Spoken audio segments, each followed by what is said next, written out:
Halo semuanya, selamat datang di channel ini. Seperti biasa, kita akan melanjutkan cerita Babang Zhang Yi yang semakin seru dan menegangkan setiap minggunya. Jadi, sebelum lanjut nonton, jangan lupa tekan tombol like, subscribe, dan nyalakan loncengnya, supaya kamu nggak ketinggalan video terbaru dari kami. Tentang bulan, sejak zaman kuno, ada begitu banyak imajinasi tentangnya. Ada yang indah, misterius, bahkan menakutkan. Satelit tunggal dari planet tempat manusia hidup ini, karena ukurannya yang luar biasa besar dan berbagai keanehannya, selalu menjadi misteri di bidang astronomi. Bagaimana sebenarnya bulan itu terbentuk?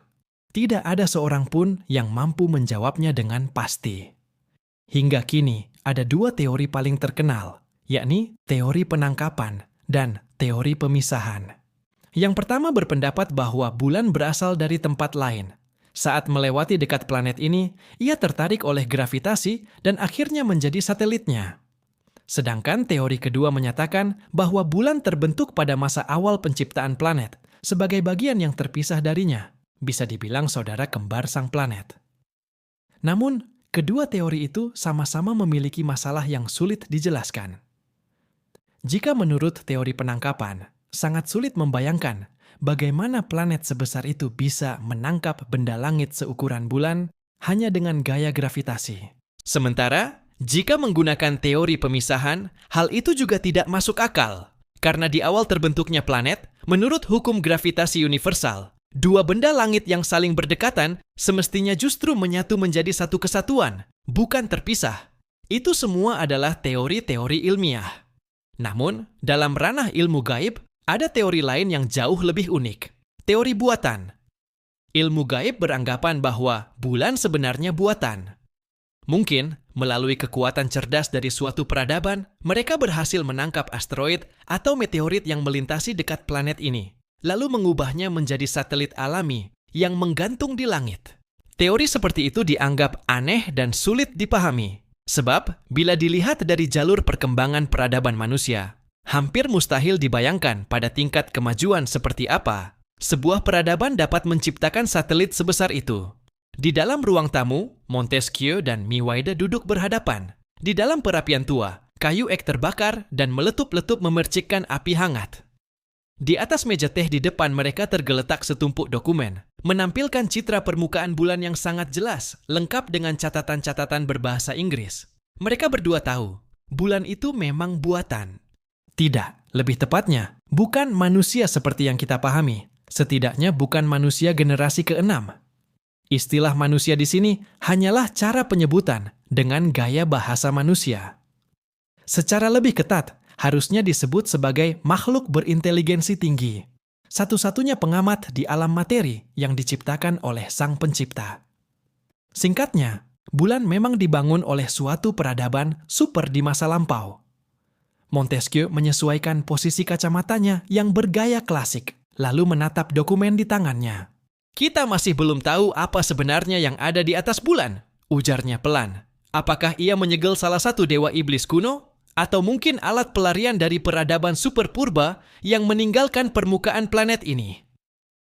Pengetahuan kita tentang sejarah kuno terlalu sedikit, tapi sejarah selalu mendorong manusia untuk terus maju. Kita tidak punya pilihan lain selain pergi dan mencari tahu sendiri. Mivide membungkuk di atas sofa. Dahi berkerut tajam di bawah pantulan cahaya yang memperlihatkan sorot kebijaksanaan dari kepalanya yang agak botak di depan. "Kita memang tidak tahu banyak," katanya pelan. "Tapi peradaban kuno itu, mereka pasti tahu sesuatu." Montesquieu menatapnya sejenak, lalu tersenyum pahit. "Tapi hal semacam ini, apakah mereka akan memberitahu kita?" Mivide mengepalkan tangan kanan di depan mulutnya, menghela napas panjang, wajahnya menunjukkan rasa tak berdaya. Selama berabad-abad, mereka berusaha menjalin kontak dengan peradaban super kuno, berharap menemukan cara untuk bertahan hidup ketika akhir zaman tiba. Namun, meski sudah mengejar jejak para leluhur itu selama ribuan tahun, dan bahkan beberapa kali berinteraksi langsung, mereka tidak pernah diakui. Perbedaan kekuatan mereka terlalu besar. Peradaban kuno yang terikat oleh hukum alam semesta tidak mau menjalin hubungan dengan manusia zaman sekarang. Bagi mereka, generasi ke-6 manusia itu tidak lebih dari embrio di dalam rahim. Bahkan belum layak disebut bayi, terlalu lemah dan belum matang. Sejak dunia memasuki masa pasca kiamat dan zaman mutasi besar dimulai, barulah manusia mulai mempercepat evolusinya. Itu membuat mereka sedikit lebih dekat dengan kemampuan untuk menjalin kontak dengan peradaban kuno. Namun, berkomunikasi dengan makhluk-makhluk kuat dari masa lalu itu tetaplah sangat sulit. Ambil contoh negeri Huaxu. Kaum naga di sana adalah malaikat dari manusia kuno Huaxu yang membimbing mereka sejak awal. Mereka mengubah kera purba yang disuntik dengan esensi spiritual menjadi makhluk berakal. Namun, keturunan mereka saat ini, seperti Bailongzi dan lainnya, tetap memandang rendah manusia, enggan berkomunikasi. Miwaide mengusap wajahnya keras-keras hingga kulitnya memerah. Pada akhirnya, kita tetap harus mengandalkan diri sendiri. Tapi aku yakin, peradaban super kuno itu pasti tahu sesuatu. Naga dari Huaxu di pegunungan Qinling, bangsa burung dari jurang nomor 51 di Columbia, kaum abu-abu dari distrik Dorsey, atau bahkan Trimurti dari Bharata. Mereka semua masih mengamati umat manusia, tapi enggan benar-benar berinteraksi. Montesquieu termenung sejenak, lalu mengangguk perlahan. Kehendak sang pencipta tak seorang pun bisa menebak, katanya tenang. Kiamat kali ini, apakah hanya sebuah seleksi atau kehancuran total satu generasi peradaban? Tidak ada yang tahu. Lagi pula, sang pencipta tidak perlu menjelaskan kehendaknya pada siapapun. Yang bisa kita lakukan hanyalah menebaknya dengan hati-hati. Itulah sebabnya tak seorang pun berani bertindak gegabah. Ia meneguk sedikit anggur merah, lalu berbicara dengan nada sinis. Bangsa uluan dari kawasan Samudra Pasifik itu. Mereka pasti karena kehilangan catatan sejarah dan terputusnya warisan peradaban, sehingga begitu bodoh tampil terlalu dini di hadapan dunia luar. Miwaide mengangkat bahu. Wajar saja. Berdasarkan jejak peradaban, mereka berasal dari zaman kapur, ras manusia dinosaurus. Itu sudah lebih dari 100 juta tahun lalu. Wajar bila peradaban mereka terputus. Mendengar itu, Montesquieu tiba-tiba teringat sesuatu dan menegakkan tubuhnya. Benar, sekitar setengah tahun lalu, bukankah mereka sempat menyerang wilayah pesisir Huaxu? Bagaimana hasilnya sekarang? Pemuda bernama Hundun itu bukan tipe orang yang bisa menelan amarah. Kalau dia belum bertindak, berarti dia sedang menunggu waktu yang tepat. Miwaide menepuk pahanya dan duduk tegak. Aku sudah meminta Profesor Da Vinci dan Tuan Brian Griffin, sang ksatria kebajikan kita, untuk membantu mereka. Kalau mereka benar-benar akan berperang, seharusnya sudah ada tanda-tanda. Tapi sejauh ini, aku belum menerima laporan apapun. Struktur organisasi mata sangat longgar. Tingkatan atas tidak punya kekuasaan penuh atas anggota bawah. Hubungan mereka lebih banyak didasarkan pada kerjasama dan pertukaran nilai. Montesquieu berpikir sejenak, lalu tersenyum tipis sambil menggeleng. Tidak akan ada yang terjadi dalam waktu dekat, dan itu bagus. Karena bahkan kekaisaran uluan sekalipun bukan kekuatan yang bisa dihadapi oleh satu negara saja. Ia lalu menatap tajam ke depan. Bagaimanapun juga, aku akan memastikan seluruh bangsa di dunia tahu bahwa bulan sedang menghadapi masalah besar. Baik organisasi keagamaan maupun kekuatan daerah, semuanya harus diberitahu. Ketika mereka menyadari bahwa mereka menghadapi ancaman bersama, mereka pasti akan bersatu. Kekaisaran Wuluan, Zhang Yi telah menyerap sekitar sepertiga dari kekuatan asal milik Zhenglou, dan selanjutnya ia perlu waktu untuk perlahan-lahan menyatu, serta menjadikannya bagian dari dirinya sendiri. Pembersihan medan perang tidak perlu dilakukan olehnya secara langsung. Tugas itu diserahkan kepada pasukan gabungan antara Legiun Mesin dan negara Huaxu. Terhadap para musuh ini, mereka sama sekali tidak menunjukkan belas kasihan.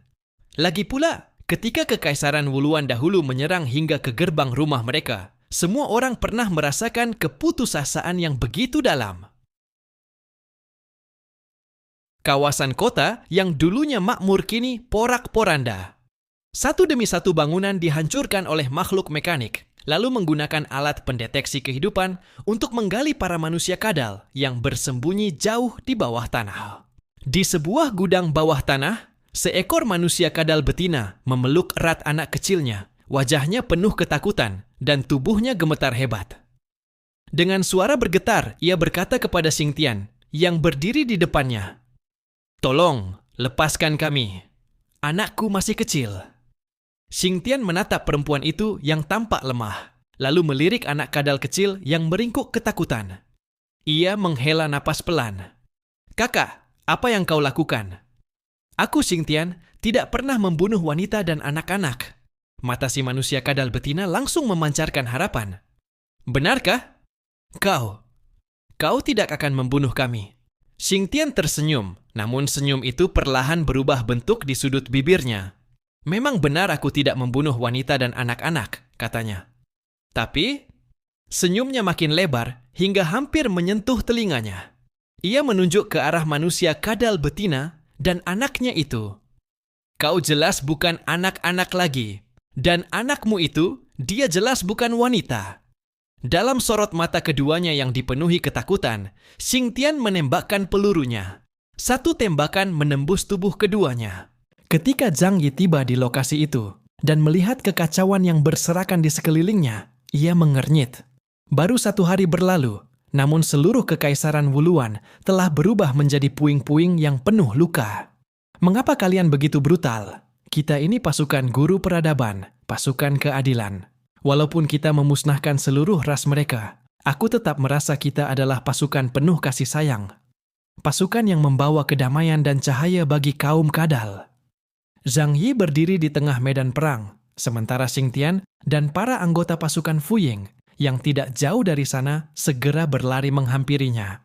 "Yang mulia tertinggi!" Mereka meletakkan tangan kanan di dada, menegakkan tubuh, memberi hormat kepada Zhang Yi dengan pandangan kagum seolah sedang memandang dewa. Terkadang Zhang Yi berpikir, seandainya pasukan Fuying memiliki sekitar 180.000 anggota, mungkin ia bisa mengumpulkan kekuatan iman yang legendaris itu. Zhang Yi menunjuk reruntuhan di sekeliling dan berkata kepada mereka, "Ketika bertempur, kalian menghancurkan banyak hal. Itu tidak aku salahkan. Tapi sekarang, tahukah kalian di mana kita berada?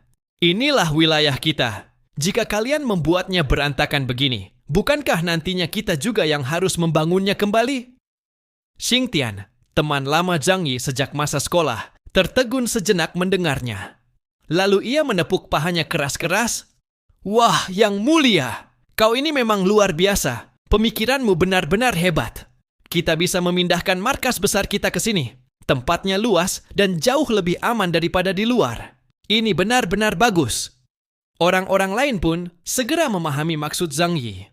Wajah mereka menampakkan keterkejutan sekaligus kegembiraan. Mereka mendongak memandangi sekeliling. Memang harus diakui, Kekaisaran Wuluan pandai memilih tempat. Ruang bawah tanah yang sangat besar ini kemungkinan besar terbentuk dari gua alami yang telah digali dan diperluas. Kedalamannya berada 25.870 meter di bawah permukaan laut. Di tempat seperti ini, mereka sama sekali tidak perlu mengkhawatirkan bencana alam apapun, kecuali gempa bumi besar atau letusan gunung api bawah tanah yang tidak dapat dikendalikan manusia. Bahkan jika sebuah asteroid menabrak planet ini sekalipun, tempat ini sulit untuk dihancurkan. Bisa dikatakan bahwa peradaban kuno benar-benar tahu bagaimana memilih lokasi untuk bertahan hidup. Dan Zhang Yi sudah menyelidikinya. Seluruh dinding gua ini telah diperkuat dengan bahan yang sangat kuat dan lentur. Bahkan jika terjadi gempa besar, gua ini tidak akan langsung runtuh. Runtuhan kecil pun tidak akan terlalu berpengaruh. Sedangkan gempa bumi berskala super besar yang disebabkan oleh pergerakan lempeng bumi masih bisa dipantau dengan alat deteksi. Setelah mendirikan negara di wilayah seperti ini, Kekaisaran Wuluan seharusnya dapat bertahan setidaknya selama puluhan ribu tahun. Selama mereka tidak terlalu sial, maka setelah pindah ke sini, sebagian besar orang bisa hidup hingga ajal tanpa masalah. Adapun para manusia luar biasa, karena tingkat evolusi kehidupannya yang lebih tinggi, maka umur mereka pun akan lebih panjang.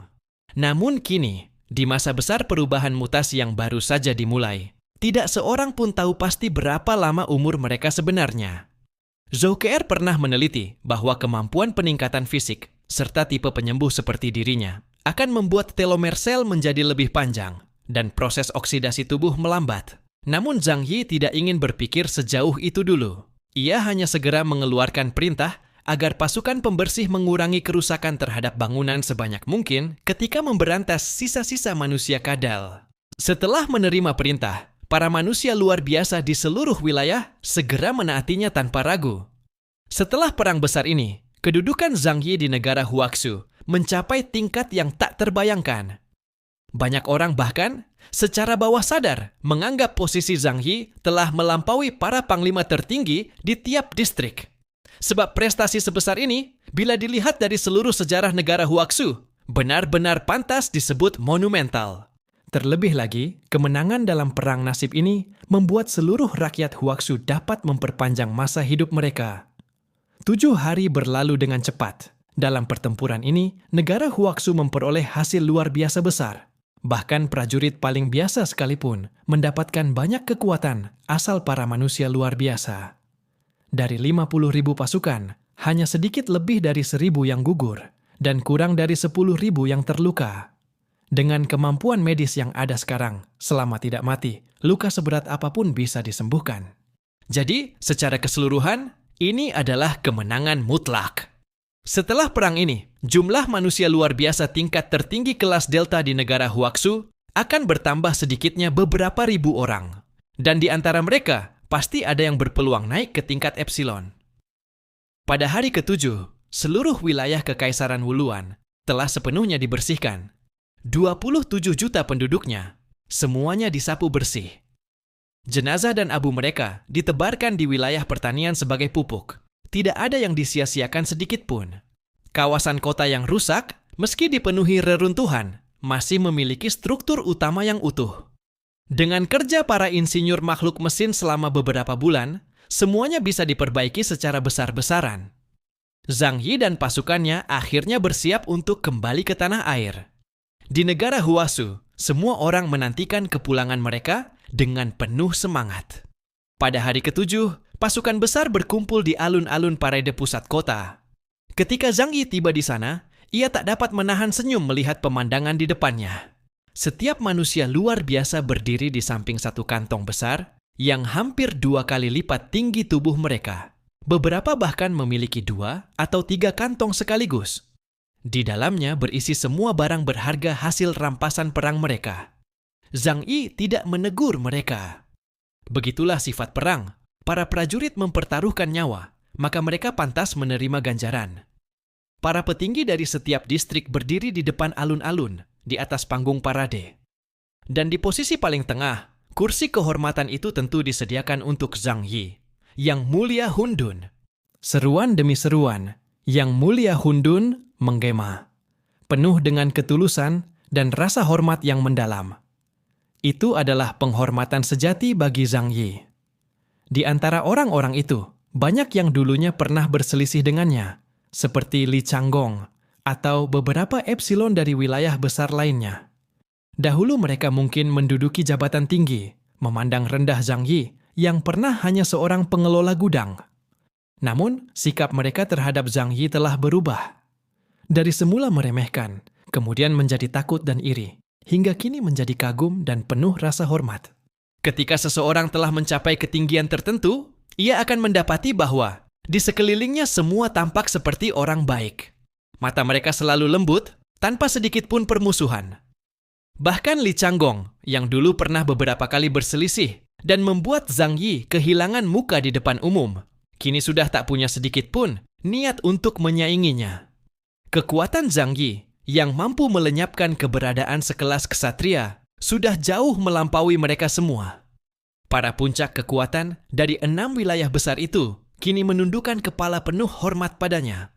Di sisi Zhang Yi berdiri para sahabat yang telah menemaninya selama ini. Zhou Kener, Yang Xia, dan Yang Xinxin berdiri di dekatnya. Melihat para prajurit terkuat dan para manusia luar biasa dari Huaxu memperlakukan Zhang Yi dengan begitu hormat, mata mereka dipenuhi kebanggaan.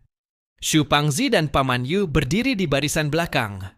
Xu Pangzi pun membusungkan dada dengan bangga, sambil berjalan maju dan melambaikan tangan ke arah pasukan manusia luar biasa di bawah. Rekan-rekan, kalian sudah bekerja keras.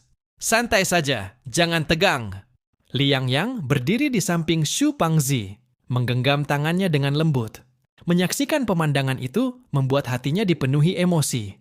Ia merasa seolah ada sesuatu yang telah dilupakannya. Namun, sekarang semua itu tak lagi penting. Bisa menjadi bagian dari tim manusia luar biasa terkuat di Huaxu dan berada di sisi orang yang dicintainya sudah membuatnya merasa sangat beruntung. Jika ada siapapun yang berani menghancurkan kebahagiaan ini, ia tak akan pernah memaafkan. Zhang Yi berjalan menuju tengah lapangan parade.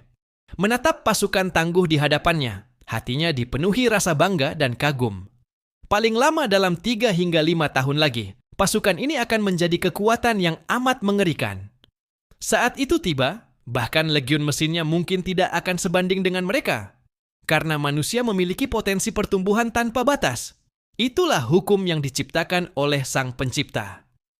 Para prajurit sekalian, kali ini kita telah meraih kemenangan besar. Kita pulang dengan penuh kehormatan. Zhang Yi tidak berbicara panjang lebar, tidak pula mengumbar kata-kata kosong.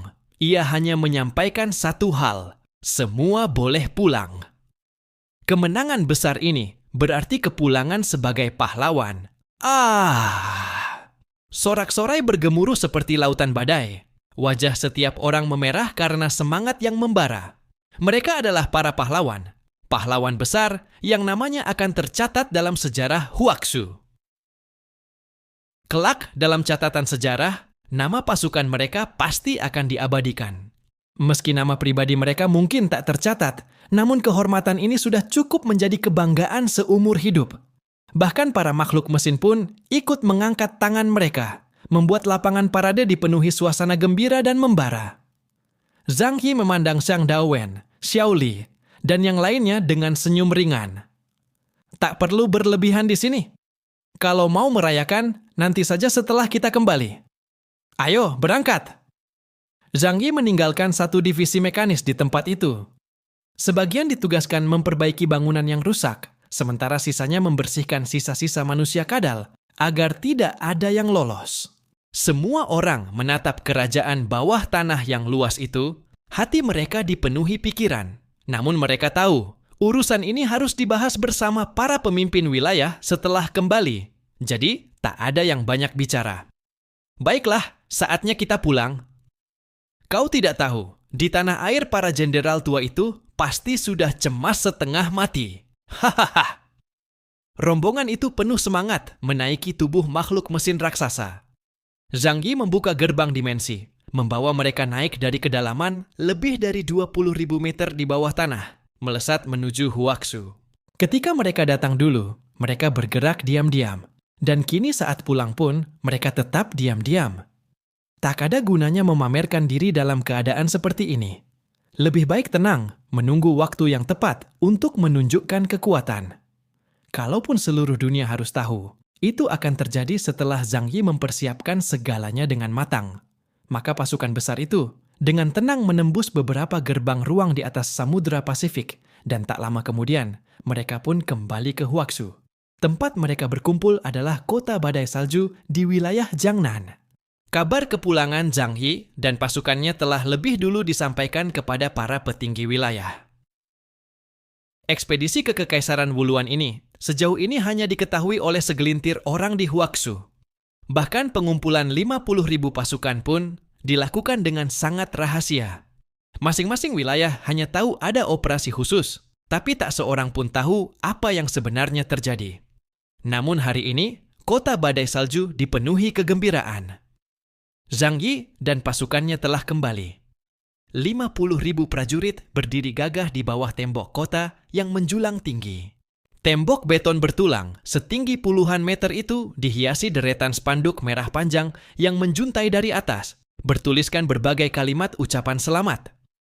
Selamat atas kepulangan Yang Mulia Hundun dan pasukan besar Huaxu dari ekspedisi agung. Pasukan gabungan Huaxu meraih kemenangan besar, mengguncang dunia. Di depan gerbang besar, berdiri di barisan paling depan, adalah Houtu dari wilayah Shengjing. Sebagai mantan ahli nomor 1 di Huaxu, meski kini pamornya telah tertutup oleh Zhang Yi, aura seorang tokoh selevel uskup agung masih begitu kuat, membuat semua orang menyingkir dengan hormat. Di sampingnya berdiri Panglima tertinggi wilayah Shengjing, Meng Yuanjun, serta Panglima tertinggi wilayah Jiangnan, Zhu Zeng. Para pemimpin dari berbagai wilayah telah berkumpul. Di hadapan mereka, lautan manusia menunggu dengan tegang, namun penuh semangat kedatangan pasukan jauh itu. Kemenangan kali ini bagi mereka terasa seperti mimpi, begitu luar biasa hingga sulit dipercaya. Mereka bahkan takut bahwa ketika pasukan itu benar-benar muncul, mimpi ini akan tiba-tiba sirna. Ini adalah kemenangan terbesar dalam sejarah Huaxu.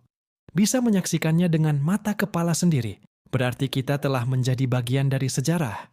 Panglima tertinggi wilayah Laut Timur, Li Guangxiao, berkata sambil mengusap sudut matanya yang basah. Ia adalah dewa perang lama Huaxu. Lahir di era kerjasama infanteri dan tank, ia telah melewati banyak pertempuran dan menorehkan prestasi besar.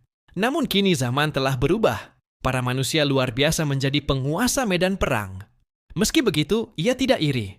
Sebaliknya, ia benar-benar bersukacita melihat munculnya bakat luar biasa, seperti Zhang Yi dan Yang Xinxin bagi bangsa Huaxu. Dari wilayah timur laut, Dao Junluya alias Han Shanzuo dan Ji Changhai juga hadir. Melihat Li Guangxiao yang berlinang air mata, mereka tertawa sambil menggoda. Komandan Li, sepertinya angkatan laut kalian harus menambah pasukan marinir nih. Li Guangxiao hanya tersenyum tipis setelah mendengar ucapan itu. Tentu saja, ia tahu maksud dari kedua orang itu. Karena di masa depan, skala pertempuran laut akan semakin kecil, dan seluruh negara Huaxu mungkin pada suatu hari nanti akan pindah ke bawah tanah. Selama aku bisa menjaga keamanan dan kemakmuran negara Huaxu, aku, Li Guangxiao, tidak keberatan melatih pasukan sendiri. Suasana pun menjadi penuh canda tawa. Meng Yuanjun mengangkat alisnya sedikit sambil tersenyum dan berkata, "Hanya saja, aku ingin tahu seperti apa keadaan perbatasan Kekaisaran Wuluan itu?" Konon, di sana mampu menampung puluhan juta penduduk, dan perkembangannya sangat makmur. Dibandingkan dengan negeri kita yang berselimut salju dan es, tempat itu jauh lebih baik. Kalau sudah selesai direkonstruksi, mungkin memang layak untuk kita pindah ke sana. Mendengar itu, wajah semua orang menunjukkan ekspresi yang syarat makna. Perang telah berakhir. Kini saatnya membagi kue kemenangan. Namun, hal ini bukan sesuatu yang mudah. Seluruh sumber daya telah diambil oleh Zhang Yi. Mereka memang tidak bisa menuntut secara terang-terangan, tapi dengan kebijakan yang lembut, dengan cara halus berpura-pura mengeluh dan merendah di hadapan Zhang Yi, mereka bisa membuatnya iba dan memberi mereka sedikit lebih banyak bagian. Itu pun merupakan salah satu strategi. Selain itu, perbatasan Kekaisaran Wuluan, bila di masa depan 6 wilayah besar benar-benar dipindahkan ke sana, tentu akan ada perbedaan antara yang mendapat bagian banyak dan sedikit, juga antara lahan yang subur dan tandus. Meskipun sekarang belum tentu pindah, mereka tetap harus lebih dulu memesan tempat. Kalau tidak, saat nanti perang besar meletus lagi, atau bencana alam datang, ketika mereka ingin pindah dan diberitahu bahwa tidak ada tempat, bukankah mereka akan kebingungan di tempat? Semua yang hadir di sana adalah orang-orang licik berpengalaman. Dalam hal tipu muslihat dan relasi sosial, siapa di antara mereka yang tidak punya pengalaman puluhan tahun lebih banyak dari Zhang Yi? Tentu saja, mereka hanya akan memilih untuk menjilat Zhang Yi dan berusaha memperoleh keuntungan sebanyak mungkin. Tidak ada yang bodoh sampai berani membanting meja dan menatap Zhang Yi dengan mata melotot. Mereka semua tahu betul sifat Zhang Yi. Ia lembut pada yang halus, tapi keras terhadap yang menantang. Selama kau menjaga hubungan baik dengannya, maka terhadap orang-orang yang memiliki hubungan baik, ia bisa sangat dermawan. Meng Yuanjun tersenyum puas. Dalam hatinya, ia memuji kecerdikannya karena telah mengutus Li Yangyang untuk mendekati Zhang Yi. Dengan hubungan seperti itu, meskipun Li Yangyang tidak perlu secara langsung membujuk atau mempengaruhinya, mereka sudah lebih dulu unggul dalam merebut simpati Zhang Yi. Kelak, demi menghormati Panglima Besar Tianpeng, Zhang Yi pasti akan memberi mereka sedikit perhatian khusus. Mereka datang. Di tengah kerumunan, tiba-tiba seseorang berteriak. Semua orang segera menyembunyikan niat masing-masing dan serempak menatap ke depan. Pintu dimensi raksasa terbuka di depan gerbang kota. Yang pertama muncul adalah sekelompok besar prajurit yang membawa banyak barang dan suplai. Ada yang berjalan kaki, ada pula yang menaiki pesawat kecil, dan banyak dari pesawat itu merupakan hasil rampasan dari Kekaisaran Wuluan. Beberapa di antaranya bahkan menunggangi makhluk mekanik.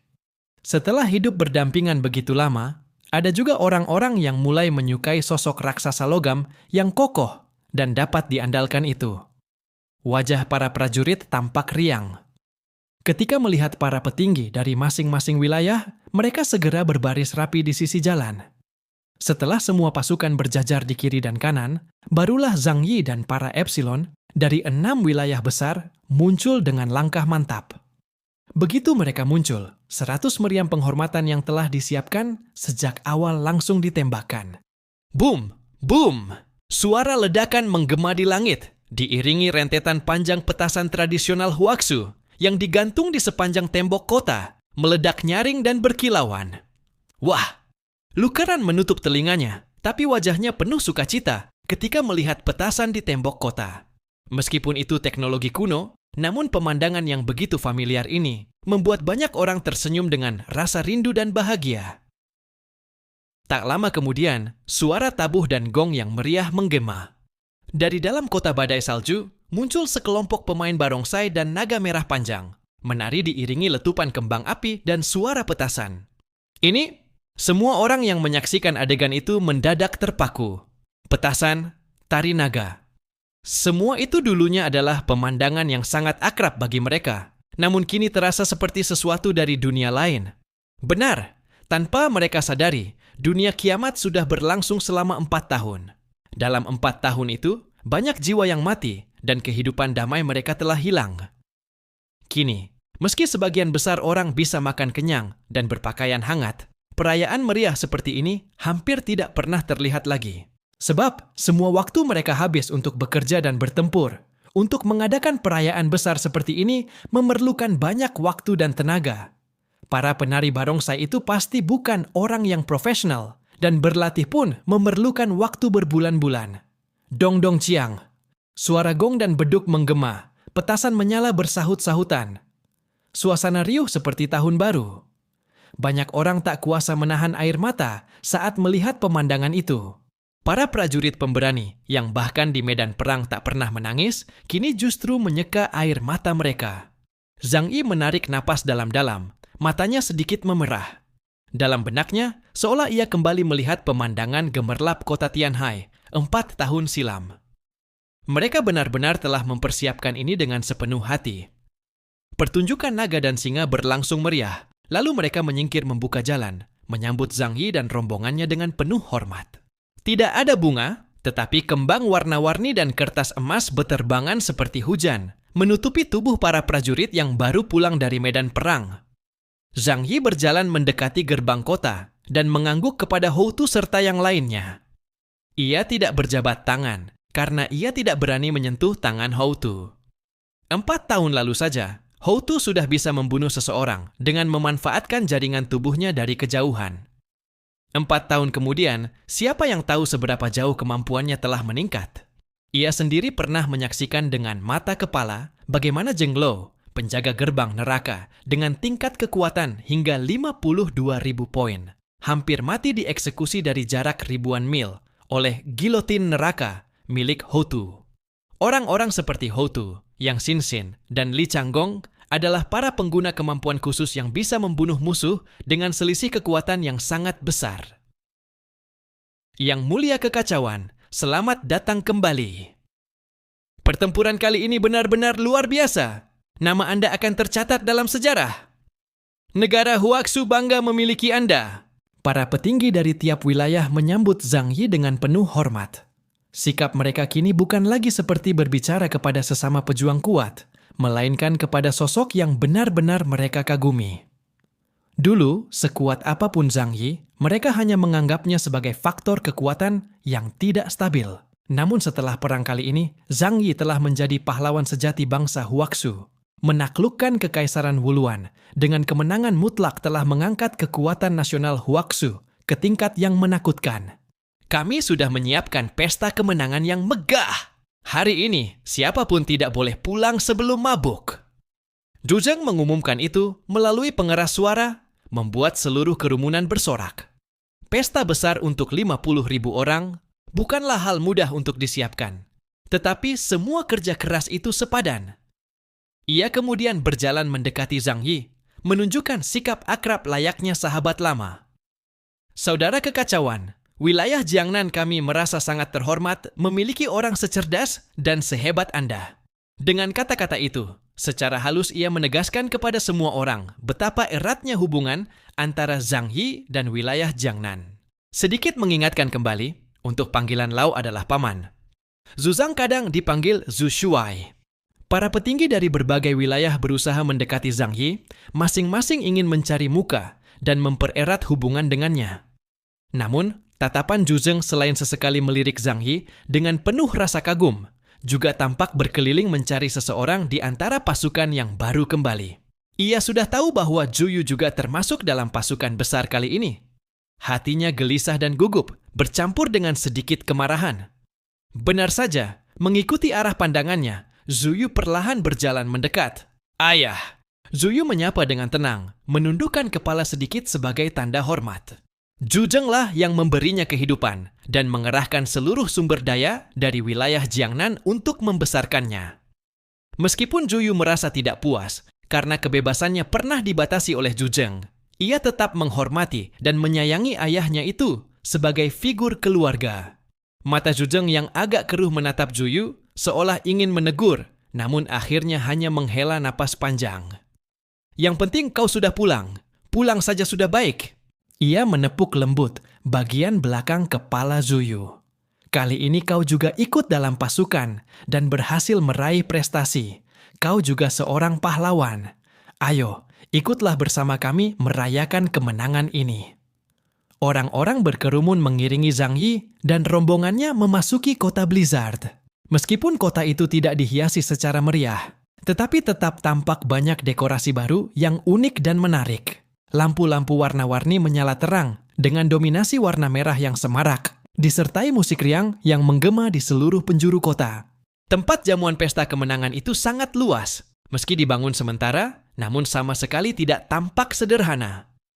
Bagaimanapun juga, tempat itu harus mampu menampung lebih dari 50.000 orang untuk makan bersama. Sekarang, wilayah Jiangnan termasuk makmur. Selama 4 tahun terakhir, kota Blizzard tidak mengalami perang besar. Teknologinya maju, ditambah bantuan batu energi dari Zhang Yi, membuat pembangunan kota itu berkembang pesat. Dengan menggunakan bahan-bahan khusus, mereka mendirikan deretan tenda besar untuk makan bersama. Sederhana, tapi tetap kokoh dan nyaman. Suhu di dalam tenda terasa hangat, dan makanan yang disajikan pun dibuat oleh para juru masak terbaik yang masih tersisa di kota. Namun karena ini adalah masa akhir dunia, jumlah koki yang benar-benar ahli sangatlah sedikit. Maka, tidak mungkin menyediakan hidangan kelas tinggi untuk 50.000 orang sekaligus. Di dapur belakang, ratusan alat pemanas bekerja terus-menerus di lini produksi. Makanan kaleng olahan dibuka, dipanaskan, lalu dibagikan ke piring-piring makan. Meski begitu, ini sudah tergolong hidangan mewah di masa pasca kiamat. Karena sayur dan daging segar kini hanya bisa dinikmati secara rutin oleh sebagian kecil orang dari kalangan tertinggi di tiap wilayah. Sementara Zhang Yi dan timnya masih memiliki divisi pertanian sendiri, sehingga mereka sudah lama tidak kekurangan bahan makanan. 50.000 prajurit duduk memenuhi alun-alun pusat kota Blizzard dan sekitarnya. Pemandangan itu begitu megah dan menggetarkan. Para pemimpin dari berbagai wilayah memberikan pidato singkat formalitas, lalu pesta pun dimulai. Semua orang makan dan minum dengan penuh semangat. Zhang Yi duduk di meja bundar besar bersama timnya dan para petinggi wilayah. Hidangan mereka tentu jauh lebih istimewa. Namun Zhang Yi tidak terlalu bernafsu. Baginya, makanan lezat sudah menjadi hal biasa. Ia tidak makan dengan rakus seperti yang lain. Seorang pelayan datang mendorong troli kecil berisi 10 botol arak putih. Zhuzheng tersenyum dan berkata, "Ini arak Jiuliangye, simpananku yang paling berharga. Hari ini adalah hari penting, jadi aku membawanya untuk berbagi bersama kalian semua." Banyak pecinta minuman keras yang langsung bersinar matanya melihat pemandangan itu. Arak putih selalu menjadi favorit banyak orang, terutama kalangan tua. Namun sejak dunia berakhir, bisa meneguk sedikit arak berkualitas tinggi sudah menjadi kemewahan yang langka. Pertama, karena arak bukanlah kebutuhan pokok dan produksinya menghabiskan banyak biji-bijian. Maka setelah kiamat, hampir semua wilayah memberlakukan larangan produksi alkohol. Kedua, pabrik-pabrik arak lama bukan termasuk area strategis, dan semuanya hancur akibat badai salju besar. Kini, setelah 4 tahun berlalu sejak dunia berubah, stok alkohol hanya tinggal sisa-sisa. Semakin diminum, semakin berkurang. Maka, 10 botol Jiuliangye yang dibawa Zhuzheng bisa dibilang sangat berharga. Melihat itu, Zhang Yi hanya tersenyum dan menggeleng. "Zhu Shui, kau memang masih pelit seperti dulu. Masa dalam perayaan seperti ini hanya membawa yang begini untuk menjamu aku?" Zhuzheng buru-buru menjawab sambil tertawa canggung. "Kekacauan tuan, ini sudah susah payah kukumpulkan dari sela-sela gigi." Zhang Yi mengangkat alisnya dan tersenyum ringan. "Kau lupa siapa aku, ya?" Zhuzheng tertegun. "Kau, bukannya dulu mengurus pergudangan?" Zhang Yi tertawa. "Kalau kau sudah tahu, kenapa masih bertanya?" Begitu ucapannya selesai, Zhang Yi langsung mengulurkan tangannya, dan 2 kotak besar berisi botol-botol arak putih muncul di lantai. Semua orang terkejut, terutama Li Guangxiao yang gemar minum. Ia sampai memukul meja dan berdiri dengan semangat. Itu kan Lao Chunzang. Ya Tuhan, 2 kotak penuh. Semua yang hadir terbelalak. Lao Chunzang, itulah arak putih kelas tertinggi dari Huaxu, minuman resmi jamuan kenegaraan. Setelah dunia berakhir, bisa meminumnya lagi adalah sesuatu yang bahkan tak berani dibayangkan. Bukan karena teknologinya hilang, tetapi karena bahan utamanya, biji-bijian, kini sangat langka. Dan semua orang tahu di mana dulunya biji-bijian Lao Chunzang itu ditanam. Zhang Yi dengan murah hati menaruh botol-botol itu di atas meja. Dengan sekali gerak tangan, ia berkata lantang, "Ayo, malam ini kita minum sampai puas." Kapasitas minum Zhang Yi kini luar biasa. 1000 gelas pun tak akan membuatnya mabuk. Tubuhnya sudah dimodifikasi oleh Zhou KR. Metabolismenya sangat cepat, sehingga alkohol hampir tak berpengaruh padanya. Namun, rasa hangat dari arak terbaik itu, ditambah suasana gembira malam itu, tetap membuatnya merasa rileks dan bahagia. Ia meneguk arak sambil menatap langit melalui atap kaca besar di atas mereka. Padahal, langit ini biasa saja, tapi malam ini terlihat sangat indah. Kekaisaran Wuluan telah runtuh. Batu besar yang menekan hati seluruh rakyat Huaxu kini terangkat. Semua orang merasakan kelegaan dan kebahagiaan yang tulus. Bagaimana mungkin mereka tidak merasa bahwa segalanya kini tampak lebih indah? Pesta kemenangan malam itu berlangsung meriah. Makanan dan minuman lezat dihidangkan tanpa henti. Semua orang berbincang hangat, tanpa seorang pun menyinggung hal-hal yang menyedihkan. Namun, setelah jamuan berakhir, Meng Yuanjun dan yang lainnya memanggil Zhang Yi ke ruang istirahat di belakang. Tempat itu sebenarnya adalah sebuah villa mewah, luas, terang, dan dipenuhi perabot modern yang canggih. Zhang Yi datang bersama Yang Xinxin dan Zhou KR, bergabung dengan para petinggi wilayah lainnya. Ia tahu mereka pasti punya hal penting untuk dibicarakan. Seperti kebiasaan, mereka semua terlebih dahulu memuji jasa-jasa Zhang Yi, yang ia sambut dengan senyum puas. Meski sudah minum banyak, pikirannya tetap jernih. Ia hanya tersenyum menunggu mereka menyampaikan maksud sebenarnya.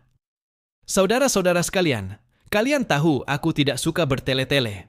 Kalau ada yang ingin disampaikan, katakan saja terus terang." Ucap Zhang Yi dengan nada tenang. Mereka saling berpandangan, hingga akhirnya Meng Yuanjun yang pertama kali angkat bicara. "Yang mulia kekacauan, sebenarnya kami tidak ingin mengganggu suasana bahagia ini. Tapi perkara ini menyangkut kelangsungan hidup 6 wilayah besar kita ke depan, Jadi, izinkan aku bertanya dengan jujur. Dari semua rampasan perang yang didapat dari Kekaisaran Wuluan, kira-kira berapa banyak yang akan Anda bagikan kepada kami? Sekadar untuk menambal kekurangan masing-masing wilayah. Untuk perang kali ini, wilayah Shengjing sudah mengerahkan seluruh tenaga dan sumber daya. Kami benar-benar sampai ke titik terakhir. Tak ada lagi yang tersisa. Zhang Yi menatap tenang para pemimpin dari berbagai wilayah besar yang kini duduk di hadapannya. Mereka tampak seperti para pedagang yang sedang berusaha bernegosiasi. Wajah penuh senyum menjilat, berhati-hati agar bisa memperoleh lebih banyak keuntungan dari Zhang Yi. Di wajah Zhang Yi tersungging senyum tenang. Ia mengulurkan tangan, menerima segelas susu panas dari Zhou Ke'er yang berdiri di sampingnya, lalu meneguknya sedikit untuk mengusir rasa mabuk. Baik. Semua pengorbanan kalian kali ini sudah kulihat dengan jelas, katanya pelan. Namun, meski kita ini seperti saudara sendiri, urusan tetap harus dihitung dengan jelas. Kalau kalian ingin membicarakan soal pengorbanan dan kontribusi, maka mari kita hitung dulu secara baik-baik seberapa besar sumbangsih masing-masing pihak dalam perang kali ini. Ia perlahan meneguk susu panas itu lagi, lalu meletakkan gelasnya di atas meja kecil di samping. Mendengar perkataannya, para petinggi dari 6 wilayah besar saling berpandangan. Mereka tiba-tiba tidak tahu bagaimana harus membuka pembicaraan. Seluruh jalannya peperangan sudah mereka ketahui dengan jelas setelah para orang aneh yang ikut bertempur kembali dan melapor dengan jujur. Mereka semua paham bahwa lebih dari 95% jasa kemenangan ini sepenuhnya milik tim Zhang Yi. Wilayah Jiangnan hanya berperan sebagai pelengkap saja. Pasukan mesin, 3 kapal perang super milik Lukeran, informasi yang diperoleh dari para jenderal berzirah perak, semuanya hasil kerja tim Zhang Yi. Dan tentu saja Zhang Yi sendiri, bersama orang-orang hebat yang berada di bawah pimpinannya. Itulah faktor-faktor utama yang membawa kemenangan besar kali ini. Bahkan, bisa dikatakan bahwa sekalipun 6 wilayah besar tidak ikut campur, tim Zhang Yi tetap mampu menaklukkan Kekaisaran Wuluan.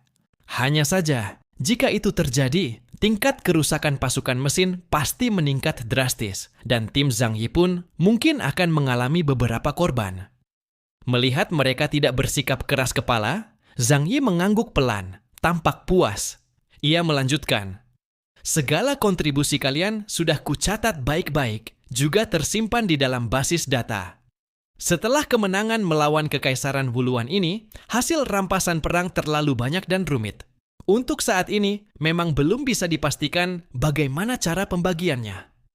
Tapi hari ini, di sini, aku bisa memberi kalian jaminan." Ia kembali menatap orang-orang di hadapannya. Semua mata kini menatapnya penuh harap dan sedikit tegang. Shang Dawen dan beberapa orang lainnya menundukkan kepala.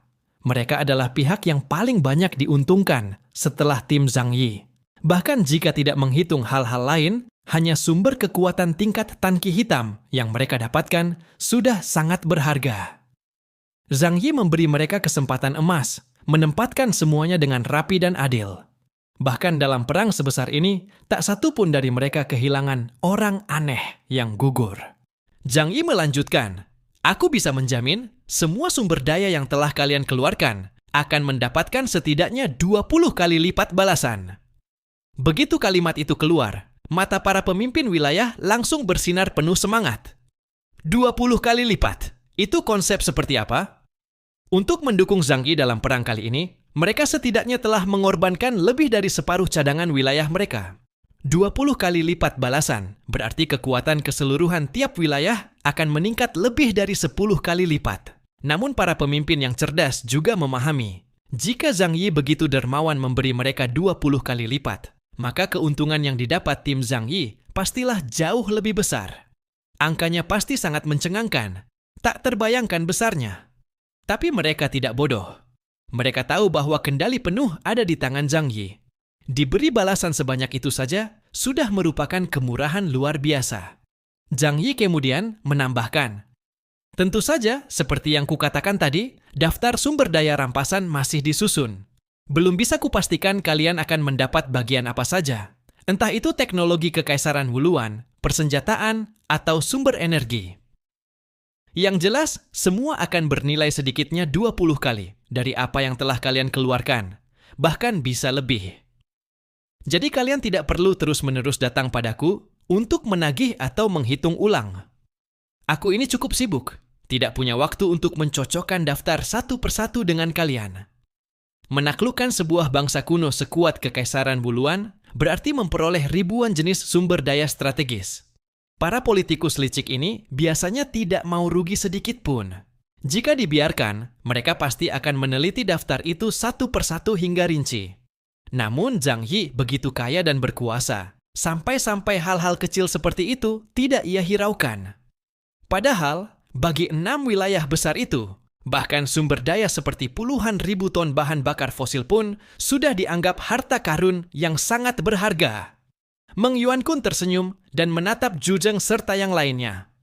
Kalau Tuan Hundun, kekacauan agung, sudah berkata seperti itu, maka wilayah Shengjing tidak punya keberatan. Rekan-rekan sekalian, kepribadian Tuan Hundun bisa dipercaya. Mari kita lakukan sesuai keputusannya. Zhu Zheng pun cepat-cepat tertawa ramah. Ya, aku dan Hundun sudah berteman lama, bahkan sering saling memanggil saudara.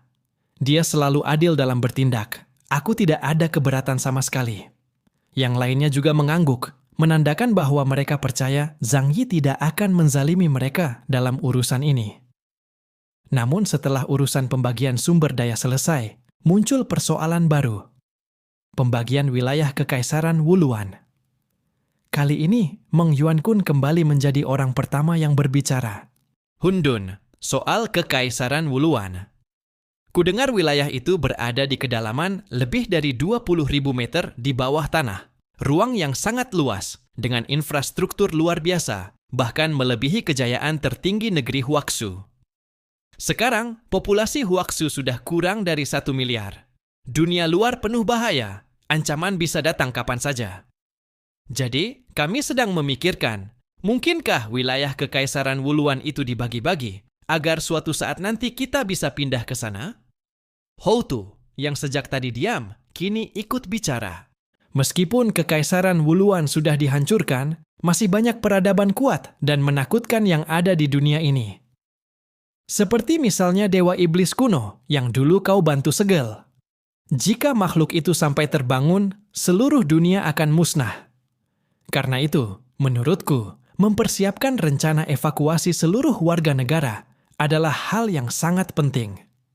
Komandan tertinggi wilayah Laut Timur, Li Guangxiao, tiba-tiba menoleh pada Meng Yuankun dan berkata, "Jenderal Meng, aku ingat kalian di Shengjing punya seorang orang aneh dengan kemampuan teleportasi ruang, bukan?" Meng Yuankun mengangguk. "Ya, dia berasal dari pasukan khusus Long Ming Wei, bagian dari 36 bintang langit. Nama kodenya Tianji Xing, Daisheng. Kemampuannya adalah menetapkan koordinat ruang, lalu memindahkan orang ke lokasi itu. Kemampuan itu dulu berperan penting dalam pertempuran besar pertama antara kota Tianhai dan Kekaisaran Wuluan." Li Guangxiao berpikir sejenak, lalu mengangguk dan berkata, "Kalau begitu, dia bisa membangun jaringan simpul ruang di seluruh 6 wilayah besar, lalu dihubungkan ke wilayah Kekaisaran Wuluan. Yambunaompom. Dengan cara ini, jika suatu hari muncul bahaya besar, kita bisa segera berpindah ke sana." Setelah mengutarakan pendapatnya, ia tentu menatap Zhang Yi, menunggu tanggapannya. Kekaisaran Wuluan memang sangat luas. Dahulu, tempat itu mampu menampung 27 juta manusia kadal, dan masih terasa lega. Jika dihitung berdasarkan luas kota, wilayah itu bisa menampung lebih dari 1 miliar manusia tanpa masalah. Dan jika dibutuhkan, kota-kotanya pun masih bisa terus diperluas. Tim Zhang Yi tidak memiliki kebutuhan yang besar terhadap lahan. Penduduk awal Tianhai City pun hanya berjumlah beberapa puluh ribu orang saja. Hanya dengan membagi wilayah di sekitar pusat kota, yakni daerah paling makmur di sekitar kota Kekaisaran, dengan diameter 200 km, mereka sudah dapat hidup dengan sangat nyaman. Bagaimanapun juga, semua sumber daya sudah dikumpulkan oleh Zhang Yi. Memberikan sebagian lahan kepada wilayah lain sebagai tempat perlindungan saat menghadapi bahaya juga bukan masalah besar. Hal itu mudah, ujarnya. Setelah merenung sejenak, ia tersenyum dan melanjutkan. Bagaimanapun, tempat ini adalah hasil perjuangan timku. Jadi, bagaimana pembagiannya? Itu sepenuhnya tergantung padaku. Kalian tidak boleh punya pendapat lain, ya?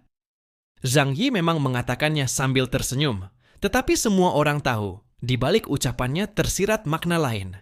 Bagaimanapun aku membaginya, jangan ada yang protes setelahnya. Semua orang segera menjawab, tentu saja. Lagi pula, dunia bawah tanah itu pasti lebih baik daripada di sini. Di luar, suhu dingin membekukan. Setiap hari mereka harus menghabiskan banyak energi hanya untuk pemanas, dan menanam tanaman pun tidaklah mudah. Mereka yakin bahwa setelah pindah ke dunia bawah tanah, kehidupan mereka akan menjadi jauh lebih baik. Pasukan para manusia istimewa yang telah kembali sudah mengatakan sebelumnya, suhu di dunia bawah tanah jauh lebih cocok untuk kehidupan manusia dibandingkan permukaan bumi saat ini. Meskipun kadar oksigen di sana rendah, hal itu masih bisa diatasi dengan cara-cara ilmiah secara bertahap. Teknologi manusia sudah sangat maju. Mereka memiliki kemampuan untuk memperbaiki lingkungan. Zhang Yi kemudian berkata kepada Yang Xinxin, "Xinxin, urusan ini kuserahkan padamu. Nanti kalau ada waktu, bantu bagi-bagikan wilayah mereka." Yang Xinxin mengangguk pelan. Namun, ia dengan tenang berkata kepada para pemimpin 6 wilayah besar, "Sekarang dunia bawah tanah hanyalah reruntuhan. Dengan kemampuan konstruksi kalian saat ini, mustahil mengubahnya menjadi lingkungan layak huni dalam waktu singkat. Untuk hal ini, biarkan saja diserahkan kepada pasukan makhluk mekanis kami. Selain itu, kalian berencana memindahkan berapa banyak penduduk? Tidak mungkin kalian hendak memindahkan seluruh penduduk Huaxu yang berjumlah 8 hingga 90 juta orang, bukan? Kalau seperti itu, proses perbaikan lingkungannya akan memakan waktu sangat lama. Kadar oksigen di dunia bawah tanah bahkan tidak cukup untuk mendukung kehidupan sebanyak itu. Jadi, semua harus dilakukan secara bertahap. Meng Yuanjun, Ji Changhai, dan Li Guangxiao saling berpandangan. Mereka memang belum memikirkan hal-hal sedetail itu. Bagi mereka, yang penting saat ini adalah menguasai wilayahnya terlebih dahulu, baru nanti dikembangkan perlahan. Meng Yuanjun menyilangkan tangan di bawah dagunya, menunduk dan berpikir cukup lama sebelum perlahan berkata, "Yang paling penting adalah menjaga api peradaban tetap menyala. Jika benar-benar tiba pada titik di mana seluruh bangsa Huaxu terancam punah, maka prioritas utama kita adalah memindahkan para talenta unggul dari berbagai bidang.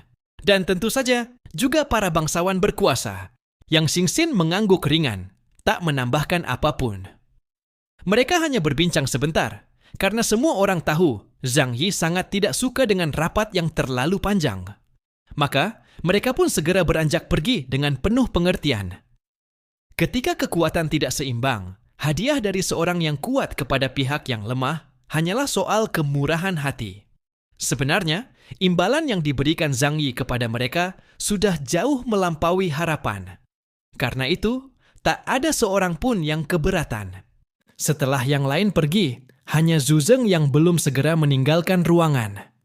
Meski sudah berdiri, ia masih mendekati Zhang Yi dengan sikap sangat akrab. "Lao Zhang," katanya. "Sekarang orang luar sudah pergi, jadi saatnya kita, sesama orang dekat, bicara dari hati ke hati. Bagaimanapun juga, kau berasal dari wilayah Jiangnan. Sekarang Tianhai City di mataku bisa dibilang ibu kota kedua dari Jiangnan.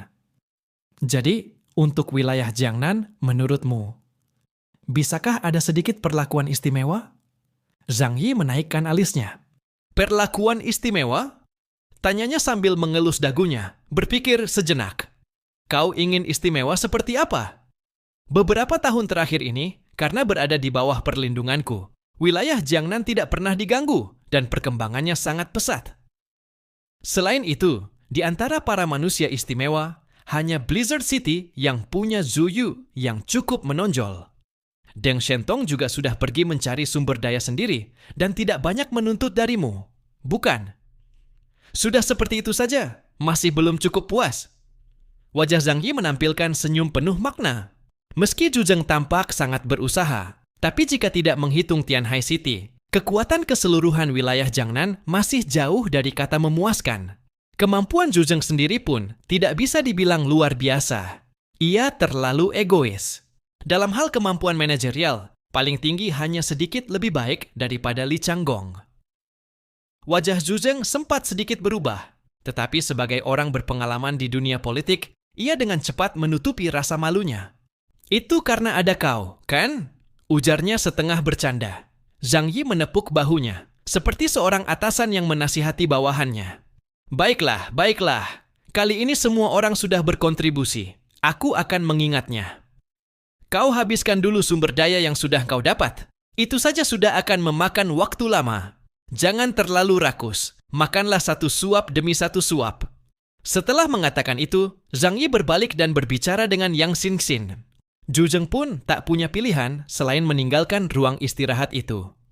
Setibanya di pusat komando, ia memanggil Zhu Yu dan sekretaris barunya, Lan Xincheng, yang baru saja dipanggil kembali. Sebelumnya, Lan Xincheng pernah dihukum oleh Zhu Zeng karena menyembunyikan informasi. Ia dikirim untuk melakukan pekerjaan kasar dalam waktu yang lama. Awalnya ia mengira tidak akan pernah mendapat kesempatan untuk kembali ke pusat komando. Namun ternyata Zhu Zeng berubah pikiran. Bagaimanapun juga, orang yang masih bisa diandalkan di sekitarnya sudah tidak banyak. Berbeda dengan dirinya, para bangsawan di Blizzard City kini lebih condong ke keluarga Deng. Mereka tahu bahwa Deng Shentong sudah menjalin hubungan langsung dengan Zhang Yi, dan kini bisa dibilang sebagai salah satu orang dekatnya. Zhu Zeng duduk di sofa dengan wajah berkerut, lama tak terlihat, ia kembali menyalakan sebatang rokok. Zhu Yu dan Lan Xincheng masuk ke ruang kerja. Sudah lama mereka tak bertemu. Zhu Yu mengangguk ringan, memberi salam, dan Lan Xincheng membalas dengan sopan. Ia tak mempermasalahkan sikap dingin Zhu Yu. Ia tahu bahwa secara usia, Zhu Yu baru berumur 4 tahun sejak lahirnya sebagai manusia istimewa, jadi ia belum benar-benar mengerti urusan duniawi. Bahkan ketika dulu dirinya dihukum, menggantikan kesalahan Zhu Yu, ia tidak mengungkitnya lagi. Yang penting baginya adalah agar gadis itu tetap mengingat utang budi di dalam hatinya. Keduanya masuk ke dalam ruangan dan melihat Zhu Zeng yang sedang termenung. Ia mengenakan rompi bulu angsa di atas kemeja putih. Meski suhu ruangan tidak dingin, Lan Xincheng hanya memakai pakaian tipis. Namun Zhu Zeng, yang kini sudah berusia lebih dari 60 tahun, jelas tidak lagi sekuat dulu. Usianya sudah tua, dan meski menikmati fasilitas medis terbaik, ia tetap bukan manusia istimewa bertipe penguat tubuh. Selama 4 tahun terakhir, setiap hari ia hidup dalam kecemasan menghadapi masa depan yang tak pasti. Rambutnya hampir seluruhnya memutih. Setiap beberapa hari, ia harus mewarnai rambutnya agar tetap tampak segar dan berwibawa di mata orang lain. Ayah. Komandan Zhu. Keduanya menghampiri dan memberi hormat. Zhu Zeng mengangkat kepalanya, menatap mereka, lalu menunjuk ke sofa sambil berkata, "Duduklah, sudah lama kita tidak berkumpul. Hari ini, mari kita bicarakan semuanya dengan baik." Zhu Zeng menyuruh Zhu Yu dan Lan Xincheng duduk di hadapannya. Zhu Yu duduk manis di sana. Kedua tangannya diletakkan di atas lutut, tidak berkata apa-apa, hanya diam menatap Zhu Zeng. Kali ini bertindak sendiri pergi ke kerajaan Wuluan. Dia merasa tindakannya tidak salah sama sekali. Sepenuhnya bertindak menurut suara hati, sehingga tidak merasa bersalah. Pikiran dan niatnya sangat sederhana, bahkan ketika berhadapan dengan Zhu Zeng, sikapnya tetap demikian. Zhu Zeng tersenyum dan berkata, "Kali ini waktu kamu di kerajaan Wuluan, hasilnya cukup banyak, bukan?" Zhu Yu dengan jujur mengangguk, menjawab, "Aku membunuh lebih dari 2 orang humanoid kadal, termasuk 1 Epsilon, setingkat kereta pertempuran hitam, dan 2 Epsilon setingkat kereta pertempuran putih. Kekuatan asal mereka sangat lezat. Sekarang indeks kemampuan anomali saya sudah mencapai 28.000 poin." Ketika dia mengatakan itu, nada bicaranya mengandung beberapa kegembiraan, dan tatapannya kepada Zhu Zeng tampak sedikit bangga seperti ingin mengatakan, "Cepat pujilah aku." Tatapan Zhu Zeng menjadi jauh lebih lembut, memang dia tersenyum sambil mengangguk. "Benar-benar pantas menjadi putriku, memang luar biasa."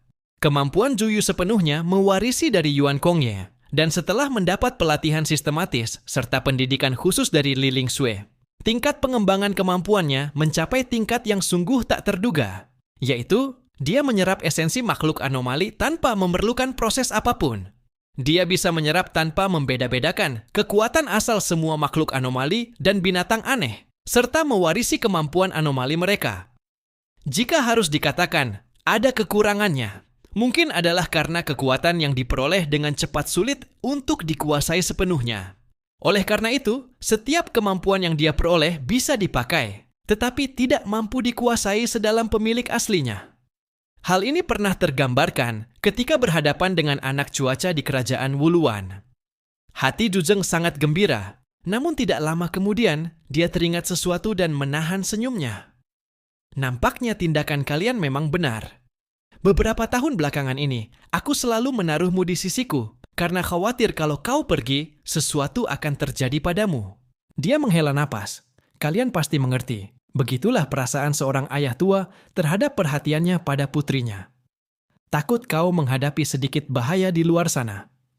Lan Xincheng segera mengangguk dan berkata, Komandan Zhu, maksud Anda saya sepenuhnya mengerti. Dia menatap Zuyu, namun sekarang Anda juga melihatnya. Nona Zuyu sudah tumbuh besar, seharusnya membiarkan dia sendiri berjuang sedikit. Hanya dengan begitu, dia bisa menggali potensi bakatnya dan menjadi lebih kuat. Hanya dengan begitu, dia tidak akan kalah dari pengkhianat yang merantau itu. Sebagai orang kepercayaan Zhu Zeng, Lan Xincheng sangat mengerti apa yang terlintas di hati Zhu Zeng. Jika dikatakan dengan kata-kata manis, itu adalah kekhawatiran akan keselamatan Zhu Yu. Tetapi pada kenyataannya, dia juga merasa gentar pada Gao Changkong yang makin kuat di Poluodu itu. 2 tahun terakhir kondisi internasional pada dasarnya stabil. Mereka juga memiliki jalur untuk memperoleh kabar dari negara lain. Informasi tentang Gao Changkong dikirim setiap minggu dari kawasan barat daya. Dikatakan bahwa kini Gao Changkong dalam jajaran 8 naga langit Poluodu telah naik ke 3 besar. Bahkan jika bicara soal kekuatan, hanya Di Shitian yang bisa menahan dirinya. Semakin demikian, semakin gelisah hati Zhu Zeng, ia sering bermimpi buruk, membayangkan Gao Changkong kembali ke kota badai salju dan membunuh seluruh keluarganya. Sebagian besar rambut Zhu Zeng yang memutih adalah karena hal itu. Zhu Zeng menghadapi keduanya, berkata dengan sungguh-sungguh, beberapa tahun ini, sebagai panglima tertinggi kawasan Jiangnan, aku selalu khawatir tentang perkembangan seluruh kawasan Jiangnan dan kehidupan semua rakyat kawasan Jiangnan. Aku mengakui, setelah kiamat, demi menjamin kelangsungan hidup kolektif, memang mengorbankan sebagian kepentingan orang. Karena itu, banyak orang membenci aku. Sekarang di luar sana, entah berapa banyak orang yang menginginkan nyawaku. Di antara semuanya itu, yang paling kusangkakan adalah pengkhianat yang melarikan diri ke Poluodu, Gao Changkong. Dia menatap tajam pada Zhu Yu. Zhu Yu, sekarang kau sudah tumbuh. Indeks kemampuan anomali 28.000 poin bila dilihat seluruh kerajaan Huaxu, termasuk dalam jajaran kelas 1. Selain 2 monster Hundun dan Houtu, tak banyak orang yang bisa menang stabil atasmu. Aku memperkirakan Gao Changkong di Poluodu juga akan mengalami tekanan. Orang Poluodu bukan bodoh. Mereka tidak mungkin sepenuhnya membina seorang asing. Jadi kau harus ingat, mulai hari ini, tugas terbesarmu hanya satu. Tatapan Zhu Zeng bertambah tajam. Itu adalah membunuh Gao Changkong, menghilangkan ancaman terakhir kawasan Jiangnan. Secara tepatnya, itu adalah ancaman bagi dirinya sendiri Zhu Zeng. Sebab dari awal hingga akhir, Gao Changkong hanya menargetkannya, serta orang-orang selevel dengannya yang dahulu membersihkan banyak bangsawan tua. Lemah dari jajaran atas. Tatapan Zhu Yu agak kosong, tetapi tetap mengangguk. Karena ayahnya berkata Gao Changkong pantas mati, maka carilah kesempatan untuk membunuhnya. Dia tidak merasa ada yang salah dengan itu. Setelah berkata, Zhu Zeng menoleh pada Lan Xincheng. Di hatinya ia menghela napas. Dulu karena urusan Zhu Yu ia menghukum Lan Xincheng, namun tak disangka dari malapetaka itu menjadi berkah. Zhu Yu menjadi lebih kuat, sehingga jaminan keselamatannya juga semakin memadai. Faktanya membuktikan bahwa keputusan Lan Xincheng benar. Namun sebagai pemimpin, Zhu Zeng tak mungkin mengakui kesalahannya. Kau dulu tanpa persetujuanku membantu Zhu Yu meninggalkan kota badai salju sendirian. Namun, melihat kesetiaanmu selama bertahun-tahun dan bahwa Zuyu kembali dengan selamat tanpa insiden, maka aku memaafkanmu kali ini. Mulai hari ini, kau kembali ke sekretariat untuk melanjutkan pekerjaanmu. Tapi ingat, jangan sampai terulang lagi. Nada suara Duzeng penuh peringatan. Pengkhianatan adalah sesuatu yang tak bisa ditolerir oleh setiap pemimpin. Seharusnya, meski dia meringankan hukuman terhadap Lan Xincheng, tak mungkin membiarkannya tetap menjabat sebagai sekretaris. Hanya saja sekarang, di sisinya memang tak ada orang lain yang bisa dipakai. Jika dibandingkan, kesalahan kecil yang dilakukan Lan Xincheng hanya bisa dimaklumi. Wajah Lan Xincheng memancarkan kebahagiaan. Ia cepat menundukkan kepala. Terima kasih atas pengampunan Anda, Komandan Zhu. Nanti saya pasti akan rela melakukan apa saja, tak akan ingkar. Tatapan Zhu Zeng perlahan tertuju keluar jendela. Saat ini kota badai salju ramai, berkumpul semua pasukan elit kerajaan Huaxu. Semua orang tahu, mulai hari ini, kerajaan Huaxu akan mengalami perubahan yang menggemparkan. Aku akan menggunakan waktu sesingkat-singkatnya untuk menjadikan Zuyu sebagai anomali setingkat uskup. Ketika saat itu tiba, sepele seperti Gao Cangkong lagi akan sulit menjadi ancamanku. Zhu Zeng sudah bertekad, setelah sumber daya yang dijanjikan Zhang Yi diterima, dia akan memusatkan sumber daya untuk terlebih dahulu membangun Zuyu. Sisa sumber daya itu juga tidak akan sekadar dibagi-bagi kepada berbagai keluarga besar. Di akhir zaman, untuk memiliki kekuasaan dan status, harus menguasai kekuatan militer mutlak. Kota badai salju harus meningkatkan kekuatannya. Zhang Yi dan kelompoknya beristirahat selama 1 hari di kota badai salju. Keesokan harinya, Zhang Yi memanggil Bai Li Changqing. Kini, Bai Li Changqing serta Wudi dan yang lainnya telah sepenuhnya bergabung ke dalam tim Zhang Yi. Termasuk keluarga mereka, semuanya juga telah dipindahkan ke area tempat tinggal tim Zhang Yi. Hal ini bahkan tidak ingin Zhang Yi repot-repot bicarakan dengan Zhu Zeng.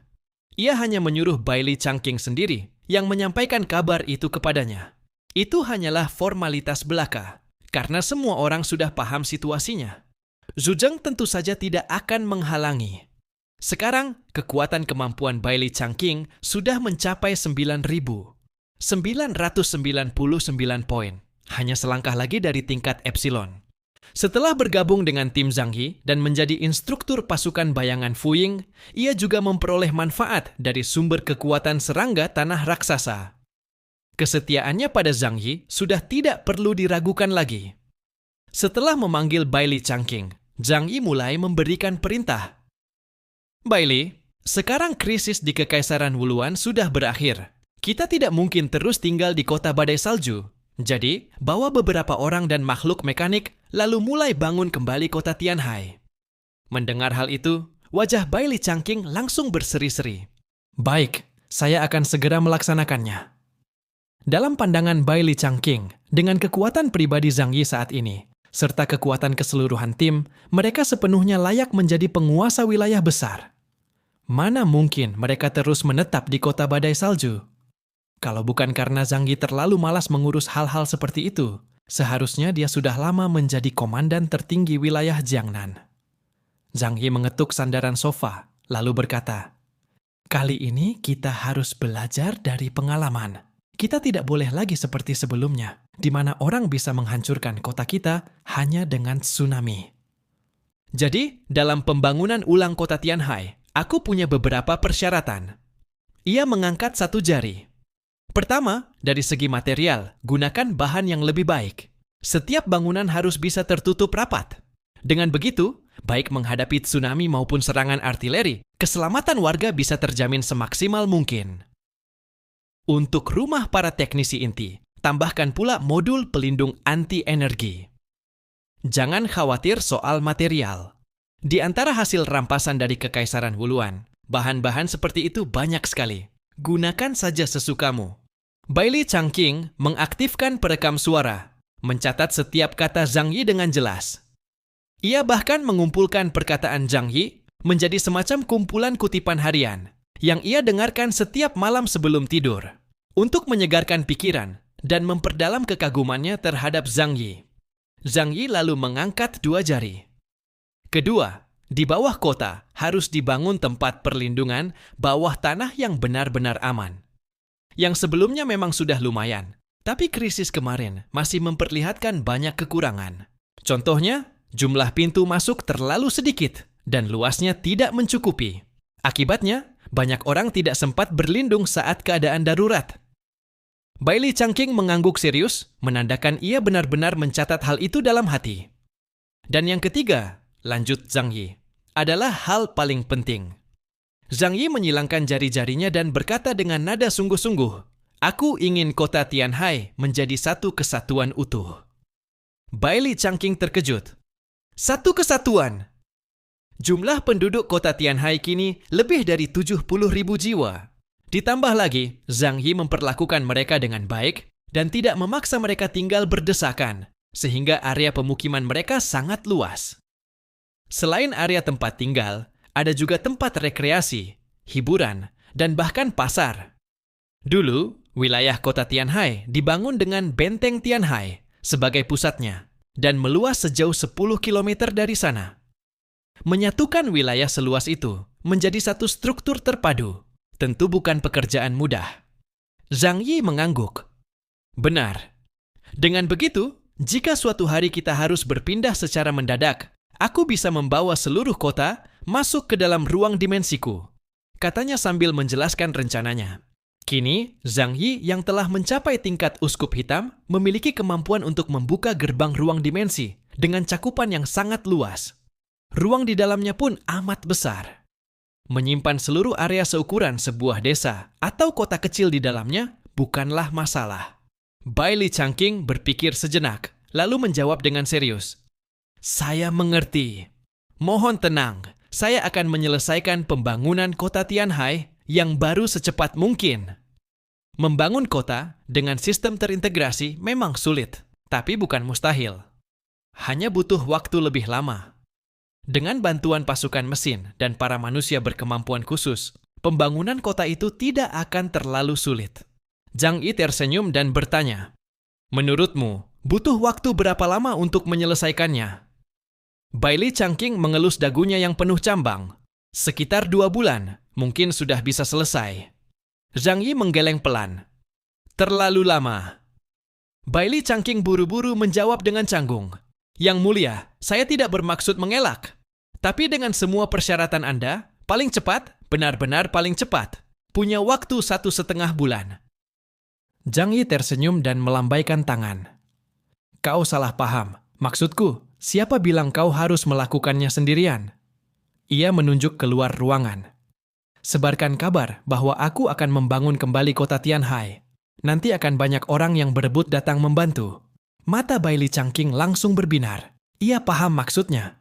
Sekarang, 6 wilayah besar semuanya ingin mencari muka di hadapan Zhang Yi, hanya saja belum ada kesempatan. Begitu kabar ini tersebar, apalagi setelah mereka menerima banyak keuntungan dari rampasan Kekaisaran Wuluan, tentu mereka akan berlomba-lomba datang untuk membantu. Saya mengerti, Yang Mulia. Tenang saja, paling lama 1/2 bulan, kota Tianhai yang baru akan berdiri megah. Zhang Yi tersenyum dan mengangguk. Baik, pergilah. Aku menunggu kabar baik darimu. Bailey Chungking keluar dari tempat istirahat Zhang Yi. Belum sempat ia berbuat apapun, baru saja keluar. Beberapa orang langsung menghampirinya.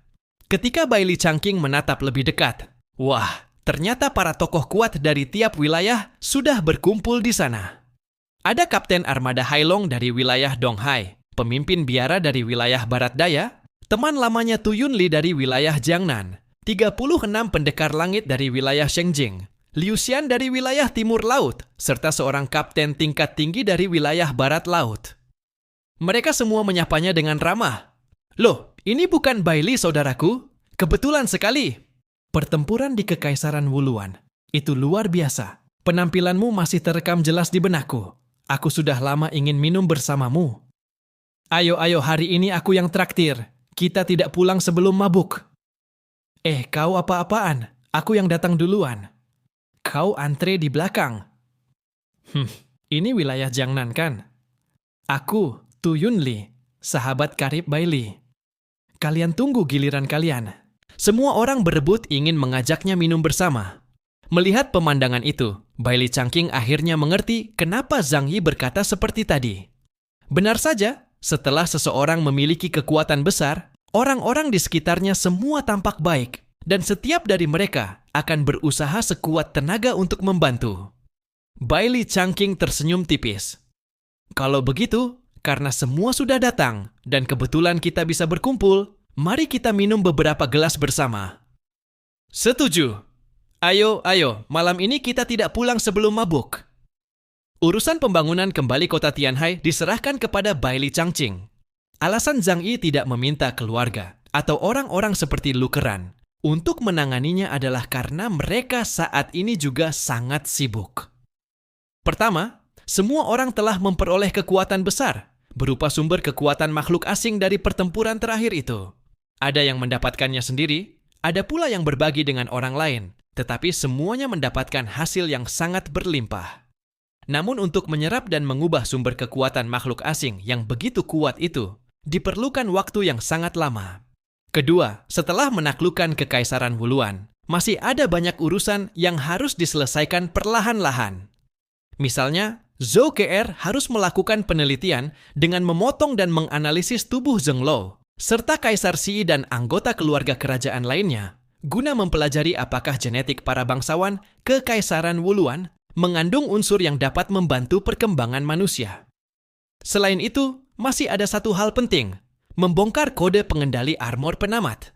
Ya, itu adalah mesin tempur super yang semula hendak digunakan Kaisar Xi dalam serangan balasan terakhirnya.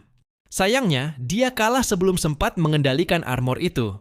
Meskipun Yang Xin tidak sempat menyaksikan kekuatan armor penamat secara langsung, namun melalui energi kuat yang tertinggal di dalamnya, campuran tak terhitung banyaknya roh terkutuk, dendam, dan harapan, ia tahu betul bahwa benda itu adalah senjata pemusnah luar biasa. Jika digunakan dengan tepat, di masa depan armor itu dapat memainkan peran yang sangat besar. Di sisi lain, Zhou Ke'er juga sedang meneliti kapan tepatnya kesadaran spiritual muncul dalam proses pertumbuhan embrio manusia. Dengan kata lain, kapan pecahan eter dari dimensi tinggi memasuki tubuh biologis di dunia materi. Jika penelitian ini berhasil dipahami dengan jelas, maka di masa depan mungkin ada kesempatan untuk secara besar-besaran menyusup celah sistem, mencuri kekuatan dari dimensi eter. Selain Zhou Ke'er, yang lain pun tidak menganggur. Yang Xin harus melakukan perencanaan menyeluruh terhadap wilayah Kekaisaran Wuluan yang begitu luas. Dunia bawah tanahnya yang raksasa harus dibagi secara rasional menjadi wilayah bagi 6 distrik utama, dengan dirinya menempati posisi terbaik.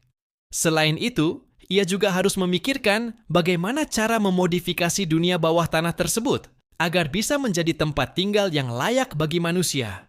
Sebuah proyek jangka panjang yang tidak mungkin selesai dalam waktu singkat. Sementara itu, Lu Keran bahkan lebih sibuk lagi. Setelah perang besar terakhir, lebih dari 20.000 makhluk mekanik mengalami kerusakan. Itu semua adalah bayi kesayangan Lu Keran. Meskipun perang telah dimenangkan, ia tetap merasa sangat sedih melihat kehancuran tersebut. Kini, ia memimpin sekelompok besar makhluk mekanik pekerja untuk segera melakukan perbaikan dan sekaligus peningkatan. Ya, peningkatan kemampuan. Dulu, Zhang Yi kekurangan sumber energi. Meskipun ada bahan seperti batu asal, Yuan Stone, namun mereka tetap harus menggunakan bahan bakar fosil dalam jumlah besar untuk kebutuhan tenaga. Karena keterbatasan energi itu, performa makhluk mekanik tidak dapat dimaksimalkan. Namun sekarang, setelah merebut sumber daya Kekaisaran Wuluan, Zhang Yi telah menguasai kekayaan dalam jumlah astronomis. Ia tentu tidak akan pelit mengalokasikan sumber daya untuk mesin-mesin perangnya. Lu Keran berencana meningkatkan seluruh modul energi mereka agar dapat mencapai kekuatan tempur terbaik. Menurut perkiraannya, 50.000 makhluk mekanik itu, jika mendapat pasokan energi penuh, masing-masing akan memiliki kemampuan tempur setara dengan makhluk asing berkekuatan lebih dari 9.000 poin. Membayangkan pemandangan 50.000 makhluk mekanik sekelas kapten menyerbu secara bersamaan saja, sudah membuat Zhang Yi merasa sangat bersemangat. Oleh karena itu, ia mendorong Lukeran untuk bekerja sebaik mungkin dan tidak perlu mengurus hal-hal lain untuk sementara waktu. Sedangkan Yang Xia, Zhou Haimei, dan yang lainnya bertugas membantu mereka dengan menyiapkan makanan bergizi yang lezat agar stamina mereka tetap terjaga. Perlu disebutkan, kekuatan kemampuan. Yang Xia kini telah mencapai batas tingkat delta. Masakannya tidak hanya lezat, tetapi juga memiliki efek seperti stimulan militer. Makanan itu bisa membuat orang tetap terjaga dan bekerja tanpa merasa lelah, bahkan tanpa efek samping sedikit pun. Benar-benar seperti artefak khusus sapi dan kuda pekerja. Jika ada yang bisa dibilang menganggur, mungkin hanya Xu Pangzi dan Li Yangyang. Namun, Zhang Yi juga tidak mengharapkan si gendut itu bisa membantu dalam urusan besar. Mereka berdua bersama Paman Yu hanya bertanggung jawab menjaga operasional harian kota Tianhai dan mengurus hal-hal kecil. Dalam waktu berikutnya, seluruh negeri Huaxu berada dalam masa damai dan makmur, tanpa peperangan. Zhang Yi membagikan sebagian besar sumber daya luar angkasa yang melimpah kepada setiap distrik sesuai kesepakatan. Meskipun bagi Zhang Yi itu hanya sebagian kecil dari kekayaannya, keenam distrik tetap harus mengirimkan kereta salju raksasa dan pesawat angkut besar tipe FR-37 berkali-kali untuk memindahkannya. Selama 2 minggu penuh, lalu lintas di Blizzard City tidak pernah berhenti. Bandara pun beroperasi siang dan malam tanpa jeda. Akhirnya semua barang berhasil diangkut kembali. Lalu, apa yang dilakukan Zhang Yi saat itu? Ia mengurung diri di ruang bawah tanah terdalam dari benteng Tianhai. Dalam ruangan bawah tanah yang luas itu, ia menutup diri sepenuhnya.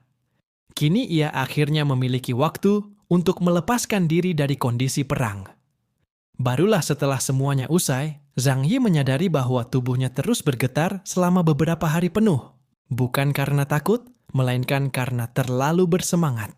Ia telah menghadapi dan mengalahkan seorang musuh sekelas ksatria, dan selama pertarungan melawan Zheng Lo itu, ia baru benar-benar memahami betapa menakutkannya seorang makhluk asing yang mewarisi ingatan peradaban kuno dan memiliki kekuatan tingkat tinggi. Bagaimana cara mereka bertarung, serta bagaimana mereka mengendalikan kekuatan mereka. Semuanya jauh melampaui pemahamannya. Zhang Yi sama sekali tidak meragukan bahwa jika mereka berada pada tingkat kekuatan yang sama, dan jika ia tidak memiliki tubuh manusia milik Ling serta armor iblis, maka satu-satunya hal yang bisa ia lakukan hanyalah melarikan diri. Pertempuran itu membuatnya mendapat banyak pencerahan.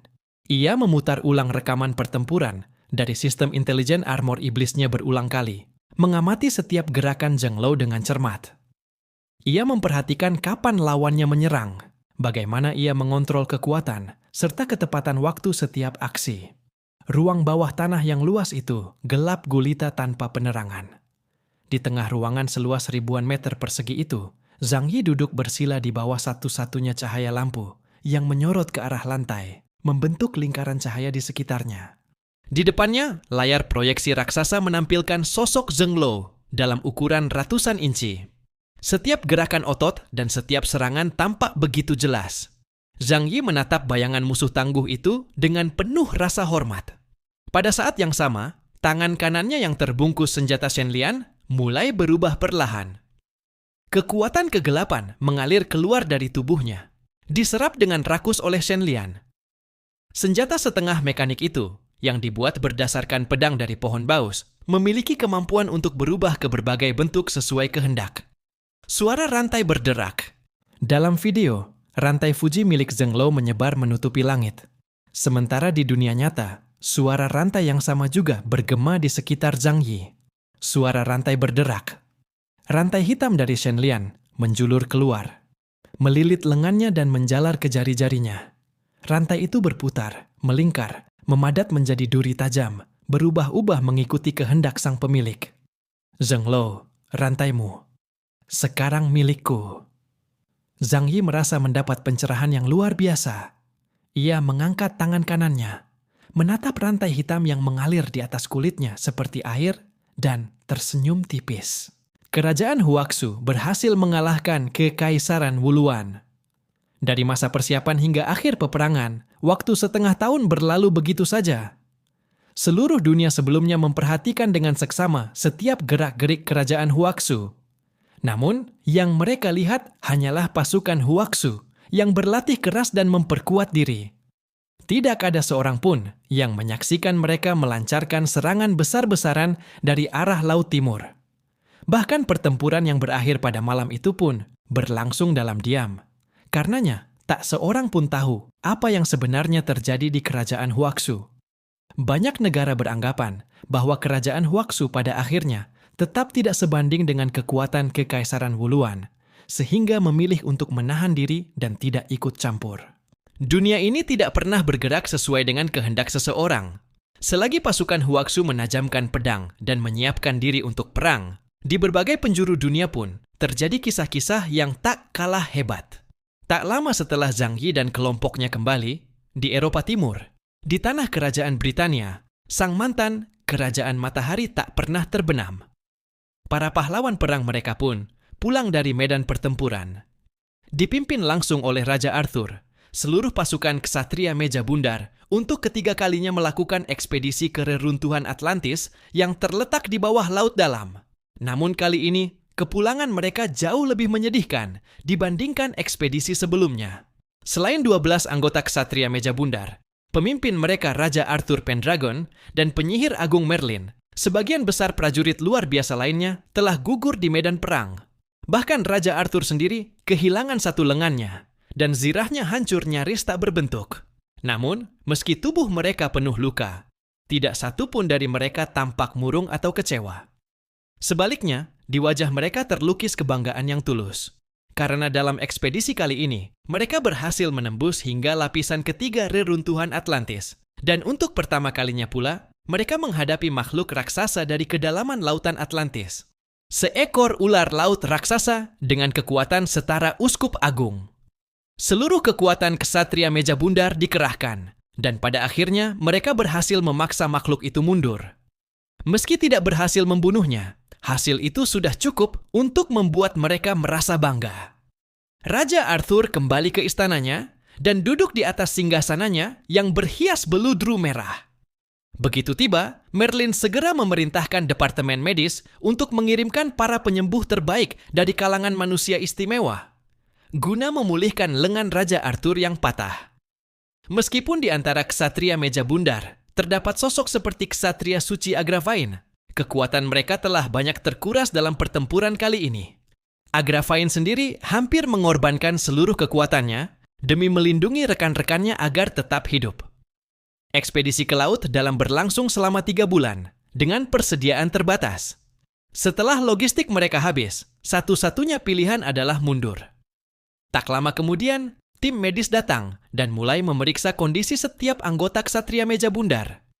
Ketika pelindung dada milik ksatria pemberontak Mordred dibuka, para penyembuh yang melihatnya langsung menghirup napas panjang karena terkejut. Di dada Mordred tertancap dalam sebuah cakar panjang. Cakar itu tertahan oleh otot-ototnya, sehingga darah yang mengalir tidak banyak. Namun jika dicabut begitu saja, darahnya pasti akan memancar deras. Cepat! Gunakan kemampuan untuk menyegel pembuluh darah di sekitar luka. Baru setelah itu cabut benda asingnya. Wajah Mordred tampak pucat, namun ia hanya duduk diam di kursinya, membiarkan para penyembuh bekerja. Raja Arthur, meski terluka, tetap duduk di atas tahtanya dengan tenang. Di wajahnya tersungging senyum ringan yang penuh wibawa. Di sampingnya berdiri seorang pria paruh baya berpakaian rapi, mengenakan setelan jas elegan dengan rambut tersisir sempurna. Ia berdiri dengan kedua tangan di belakang. Wajahnya menampilkan senyum sopan khas bangsawan saat menatap Raja Arthur. Dia adalah pamannya, Sebas Lewent, Menteri Dalam Negeri Britania, dan salah satu tokoh berpengaruh di pemerintahan kerajaan itu. Arthur, bagaimana keadaan tubuhmu? Sebas bertanya dengan nada ramah. Di balik mata biru dinginnya ada sedikit perhatian, meski sikapnya tetap terasa berjarak. Aku baik-baik saja. Bahkan akan menjadi lebih baik, jawab Raja Arthur dengan senyum ringan. Ia membiarkan para perawat menyuntikkan berbagai obat ke tubuhnya. Sementara itu, di bawah penyembuhan dari seorang manusia istimewa tingkat tinggi, lengan yang patah itu mulai tumbuh kembali. Daging baru muncul dari ujung yang putus, darah muncrat keluar. Pemandangan itu begitu mengerikan, hingga siapapun yang lemah mentalnya bisa langsung pingsan. Namun, ekspresi Raja Arthur tetap tenang. Selama 4 tahun peperangan, luka bukan hal baru baginya. Rasa sakit sudah menjadi teman yang akrab. Meski begitu, proses regenerasi daging bukan hal mudah. Ritual penyembuhan yang tampak mengerikan ini setidaknya berlangsung selama 10 menit. Tatapan Sebas sedikit berubah. "Kekuatanmu tampaknya meningkat lagi?" tanyanya dengan nada penuh makna. Raja Arthur tersenyum. "Paman Sebas, selama aku tak ada beberapa bulan ini, apa yang terjadi di luar sana? Ada kabar dari kerajaan Huaxu?" Kekalahan dari Zhang Yi dahulu masih membekas kuat di hati Arthur, membuatnya sangat memperhatikan setiap pergerakan musuh lamanya itu. Sebas menjawab dengan tenang. Kerajaan Huaxu tidak menunjukkan banyak perubahan. Dalam hampir 5 bulan terakhir, Kekaisaran Wuluan terus melakukan gangguan kecil terhadap mereka. Namun pihak Huaxu hanya membalas 1 kali, dengan mengirimkan beberapa mayat Jenderal Perak dari Kekaisaran Wuluan yang telah dikalahkan oleh Kaos. Sejak saat itu, ketegangan di antara kedua pihak mereda. Hingga hari ini, belum ada konflik baru yang muncul. Raja Arthur bersandar pada singgasananya dan menghela napas panjang. Jadi, Chaos telah berhenti bertarung selama setengah tahun penuh. Nada suaranya terdengar sungguh menyesal, seolah ia benar-benar merasa sayang terhadap Zhang Yi. Bagi kaum manusia istimewa, hanya ada 2 cara untuk meningkatkan kekuatan. Pertama, melalui eksplorasi batin, menggali potensi diri, namun metode ini memiliki batas. Kedua, dengan terus memburu dan mengalahkan manusia istimewa lain yang kuat, lalu merebut kekuatan inti mereka.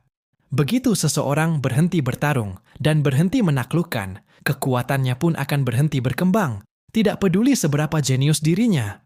Sebas menatapnya. "Lalu bagaimana denganmu? Aku?" Raja Arthur tersenyum santai, menopang wajahnya dengan tangan kiri yang tersisa. "Saat ini kekuatanku sudah mencapai 42.000 poin, setara dengan manusia istimewa tingkat uskup hitam." Selama setengah tahun itu, ketika Zhang Yi sibuk dengan perang melawan Kekaisaran Wuluan dan menghadapi mata iblis, Raja Arthur pun tidak berdiam diri. Atlantis dan lautan luas di sekitar Eropa telah menjadi ladang buruannya. Sebagai seorang jenius tingkat puncak, kekuatannya terus meningkat secara stabil. "Jika kami bertemu lagi," ucap Arthur pelan dengan nada penuh keyakinan, "mungkin kali ini dia bukan lagi tandinganku." Sebuah pikiran terlintas di benaknya. Haruskah ia pergi menantang Zhang Yi lagi untuk menghapus rasa malu masa lalu? Namun segera ia menggeleng pelan. Sekarang kerajaannya sedang berada dalam ancaman besar. Tak pantas rasanya memanfaatkan kelemahan orang lain. Selain itu, perlengkapannya jauh lebih baik dariku. Itu tetap menjadi masalah. Sebas menanggapi langsung, dan itu memang masalah utamamu. Senyum tipis muncul di bibir Raja Arthur. "Paman Sebas." Kalau hanya soal perlengkapan." Senyum Arthur berubah penuh percaya diri. "Kali ini, saat ke Atlantis, aku juga tidak pulang dengan tangan kosong." Nada suara Raja Arthur terdengar sangat santai. Setelah menjalani ekspedisi panjang selama beberapa bulan di dunia bawah laut dan berhasil memasuki reruntuhan peradaban kuno yang telah lama hilang, ia memperoleh banyak harta karun misterius. Barang-barang peninggalan dari peradaban super purba itu membuat kekuatannya meningkat dengan sangat cepat. Kini, ia telah mencapai tingkat uskup hitam, yang merupakan salah satu tingkatan tertinggi di ranah manusia. Dalam waktu ke depan, aku masih akan terus tumbuh lebih kuat. Aksi berikutnya di Atlantis akan dimulai sebulan lagi, ujar Raja Arthur dengan penuh keyakinan. Sebas mengerutkan kening. Sebegitu cepatnya? Raja Arthur menjawab, "Sekarang adalah waktu terbaik. Jika kita melewatkannya, mungkin kesempatan berikutnya baru datang setelah waktu yang sangat lama." Entah mengapa, kali ini perjalanan mereka menuju Atlantis terasa sangat lancar. Berdasarkan perkiraan awal, setelah mereka menembus tingkat ketiga reruntuhan Atlantis, seharusnya mereka akan menghadapi makhluk laut yang sangat kuat. Namun kenyataannya, Kali ini mereka hanya bertemu seekor monster laut dengan kekuatan setara seorang uskup. Raja Arthur samar-samar merasa bahwa mungkin sesuatu telah terjadi, sehingga pasukan penjaga mereka menjadi longgar dan tidak waspada. Karena itu, ia harus memanfaatkan kesempatan ini untuk terus memperkuat dirinya, hingga ia berhasil menaklukkan seluruh reruntuhan Atlantis. Sebas menarik napas dalam-dalam, lalu berdiri tegak sebelum perlahan berkata, "Namun, sekarang ada satu masalah besar yang ada di depan mata kita." Raja Arthur memandangnya dengan rasa ingin tahu. Masalah apa? Saat ini, Britania adalah salah satu negara terkuat di dunia. Meskipun kekuatan keseluruhannya masih sedikit di bawah dua negara adidaya, Columbia dan Huaxu, sebagai negara besar yang telah lama berdiri, kekuatan industrinya sangat tangguh, dan pasukan kesatria meja bundarnya termasuk dalam jajaran unit tempur luar biasa di dunia.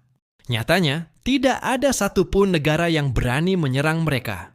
Dari sisi kekuatan, bahkan Asgard di seberang lautan pun masih kalah satu tingkat dari mereka. Tentu saja, tekanan yang dihadapi oleh Asgard, bagian dari aliansi Eropa, jauh lebih besar. Bagaimanapun juga, wilayah mereka berdekatan dengan tahta suci Vatikan, di utara berhadapan dengan kuil para dewa Fremons, dan di timur terdapat Kekaisaran Kudon, yang dipimpin oleh Panglima Saladin. Sebas tidak langsung menjawab, tetapi mengeluarkan selembar kertas terlipat dari sakunya, lalu menyerahkannya kepada Raja Arthur. Raja Arthur menerima kertas itu, dan Sebas membantunya membukanya. Lihatlah ini. Kertas itu tampak hitam putih, meskipun sebenarnya berwarna. Hanya saja gambar di dalamnya memang memiliki nuansa abu-abu gelap. Raja Arthur menatapnya. Itu adalah gambar pembesaran permukaan bulan. Dengan jelas terlihat bahwa di salah satu sisi bulan terdapat celah besar, seolah-olah sebongkah besar permukaannya akan segera terlepas dan jatuh. Raja Arthur mengernyit.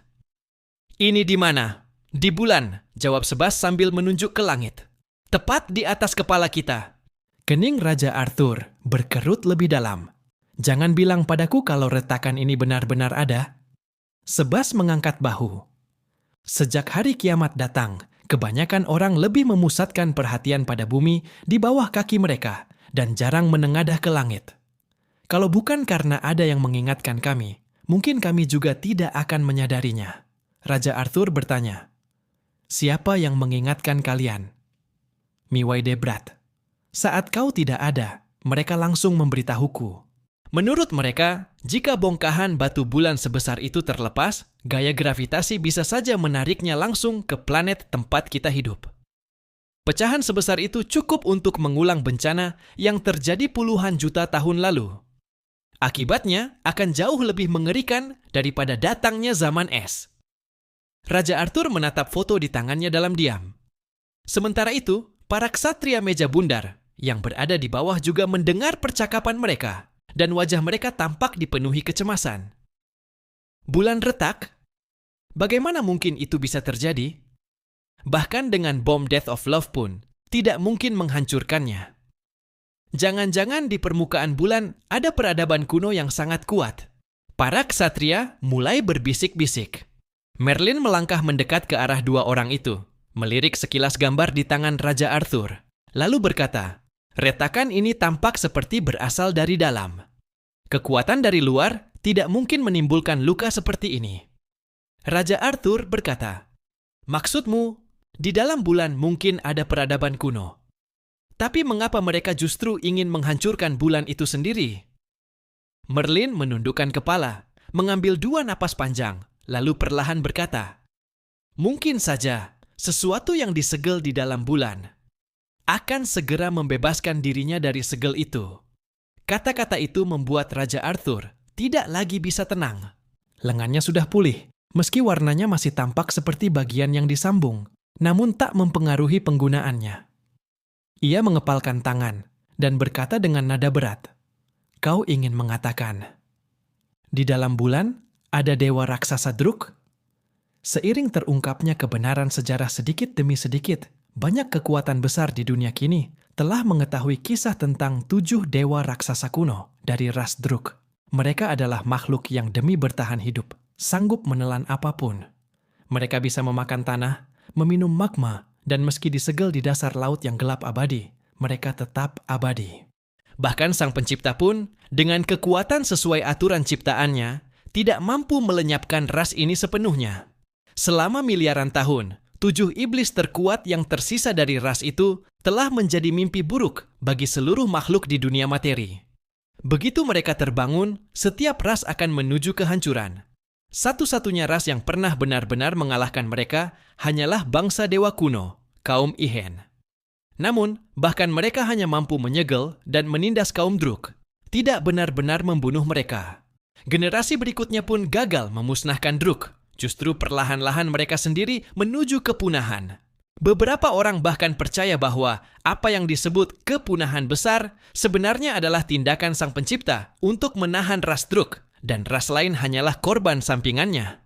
Aku dengar pihak gereja pernah melakukan satu upaya penyegelan dan berhasil mengurung Mamon, salah satu dari 7 dosa besar. Artinya, 7 dosa itu belum sepenuhnya terbebas. Kita masih punya kesempatan untuk menyegelnya kembali. Bukan begitu? Tanya Raja Arthur pada keduanya. Sebas menjawab, siapa yang tahu? Sejarah sudah terputus. Kini kita hanya bisa menebak lewat potongan kisah mitologi yang tersisa. Tapi kita hampir tidak punya pilihan lain. Karena harga dari sebuah kegagalan bukan sesuatu yang bisa kita tanggung. Britania belum pernah mempersiapkan bunker bawah tanah yang layak. Tempat perlindungan dangkal yang hanya berada beberapa ribu meter di bawah tanah sama sekali tak berguna untuk menghadapi dampak sebesar ini.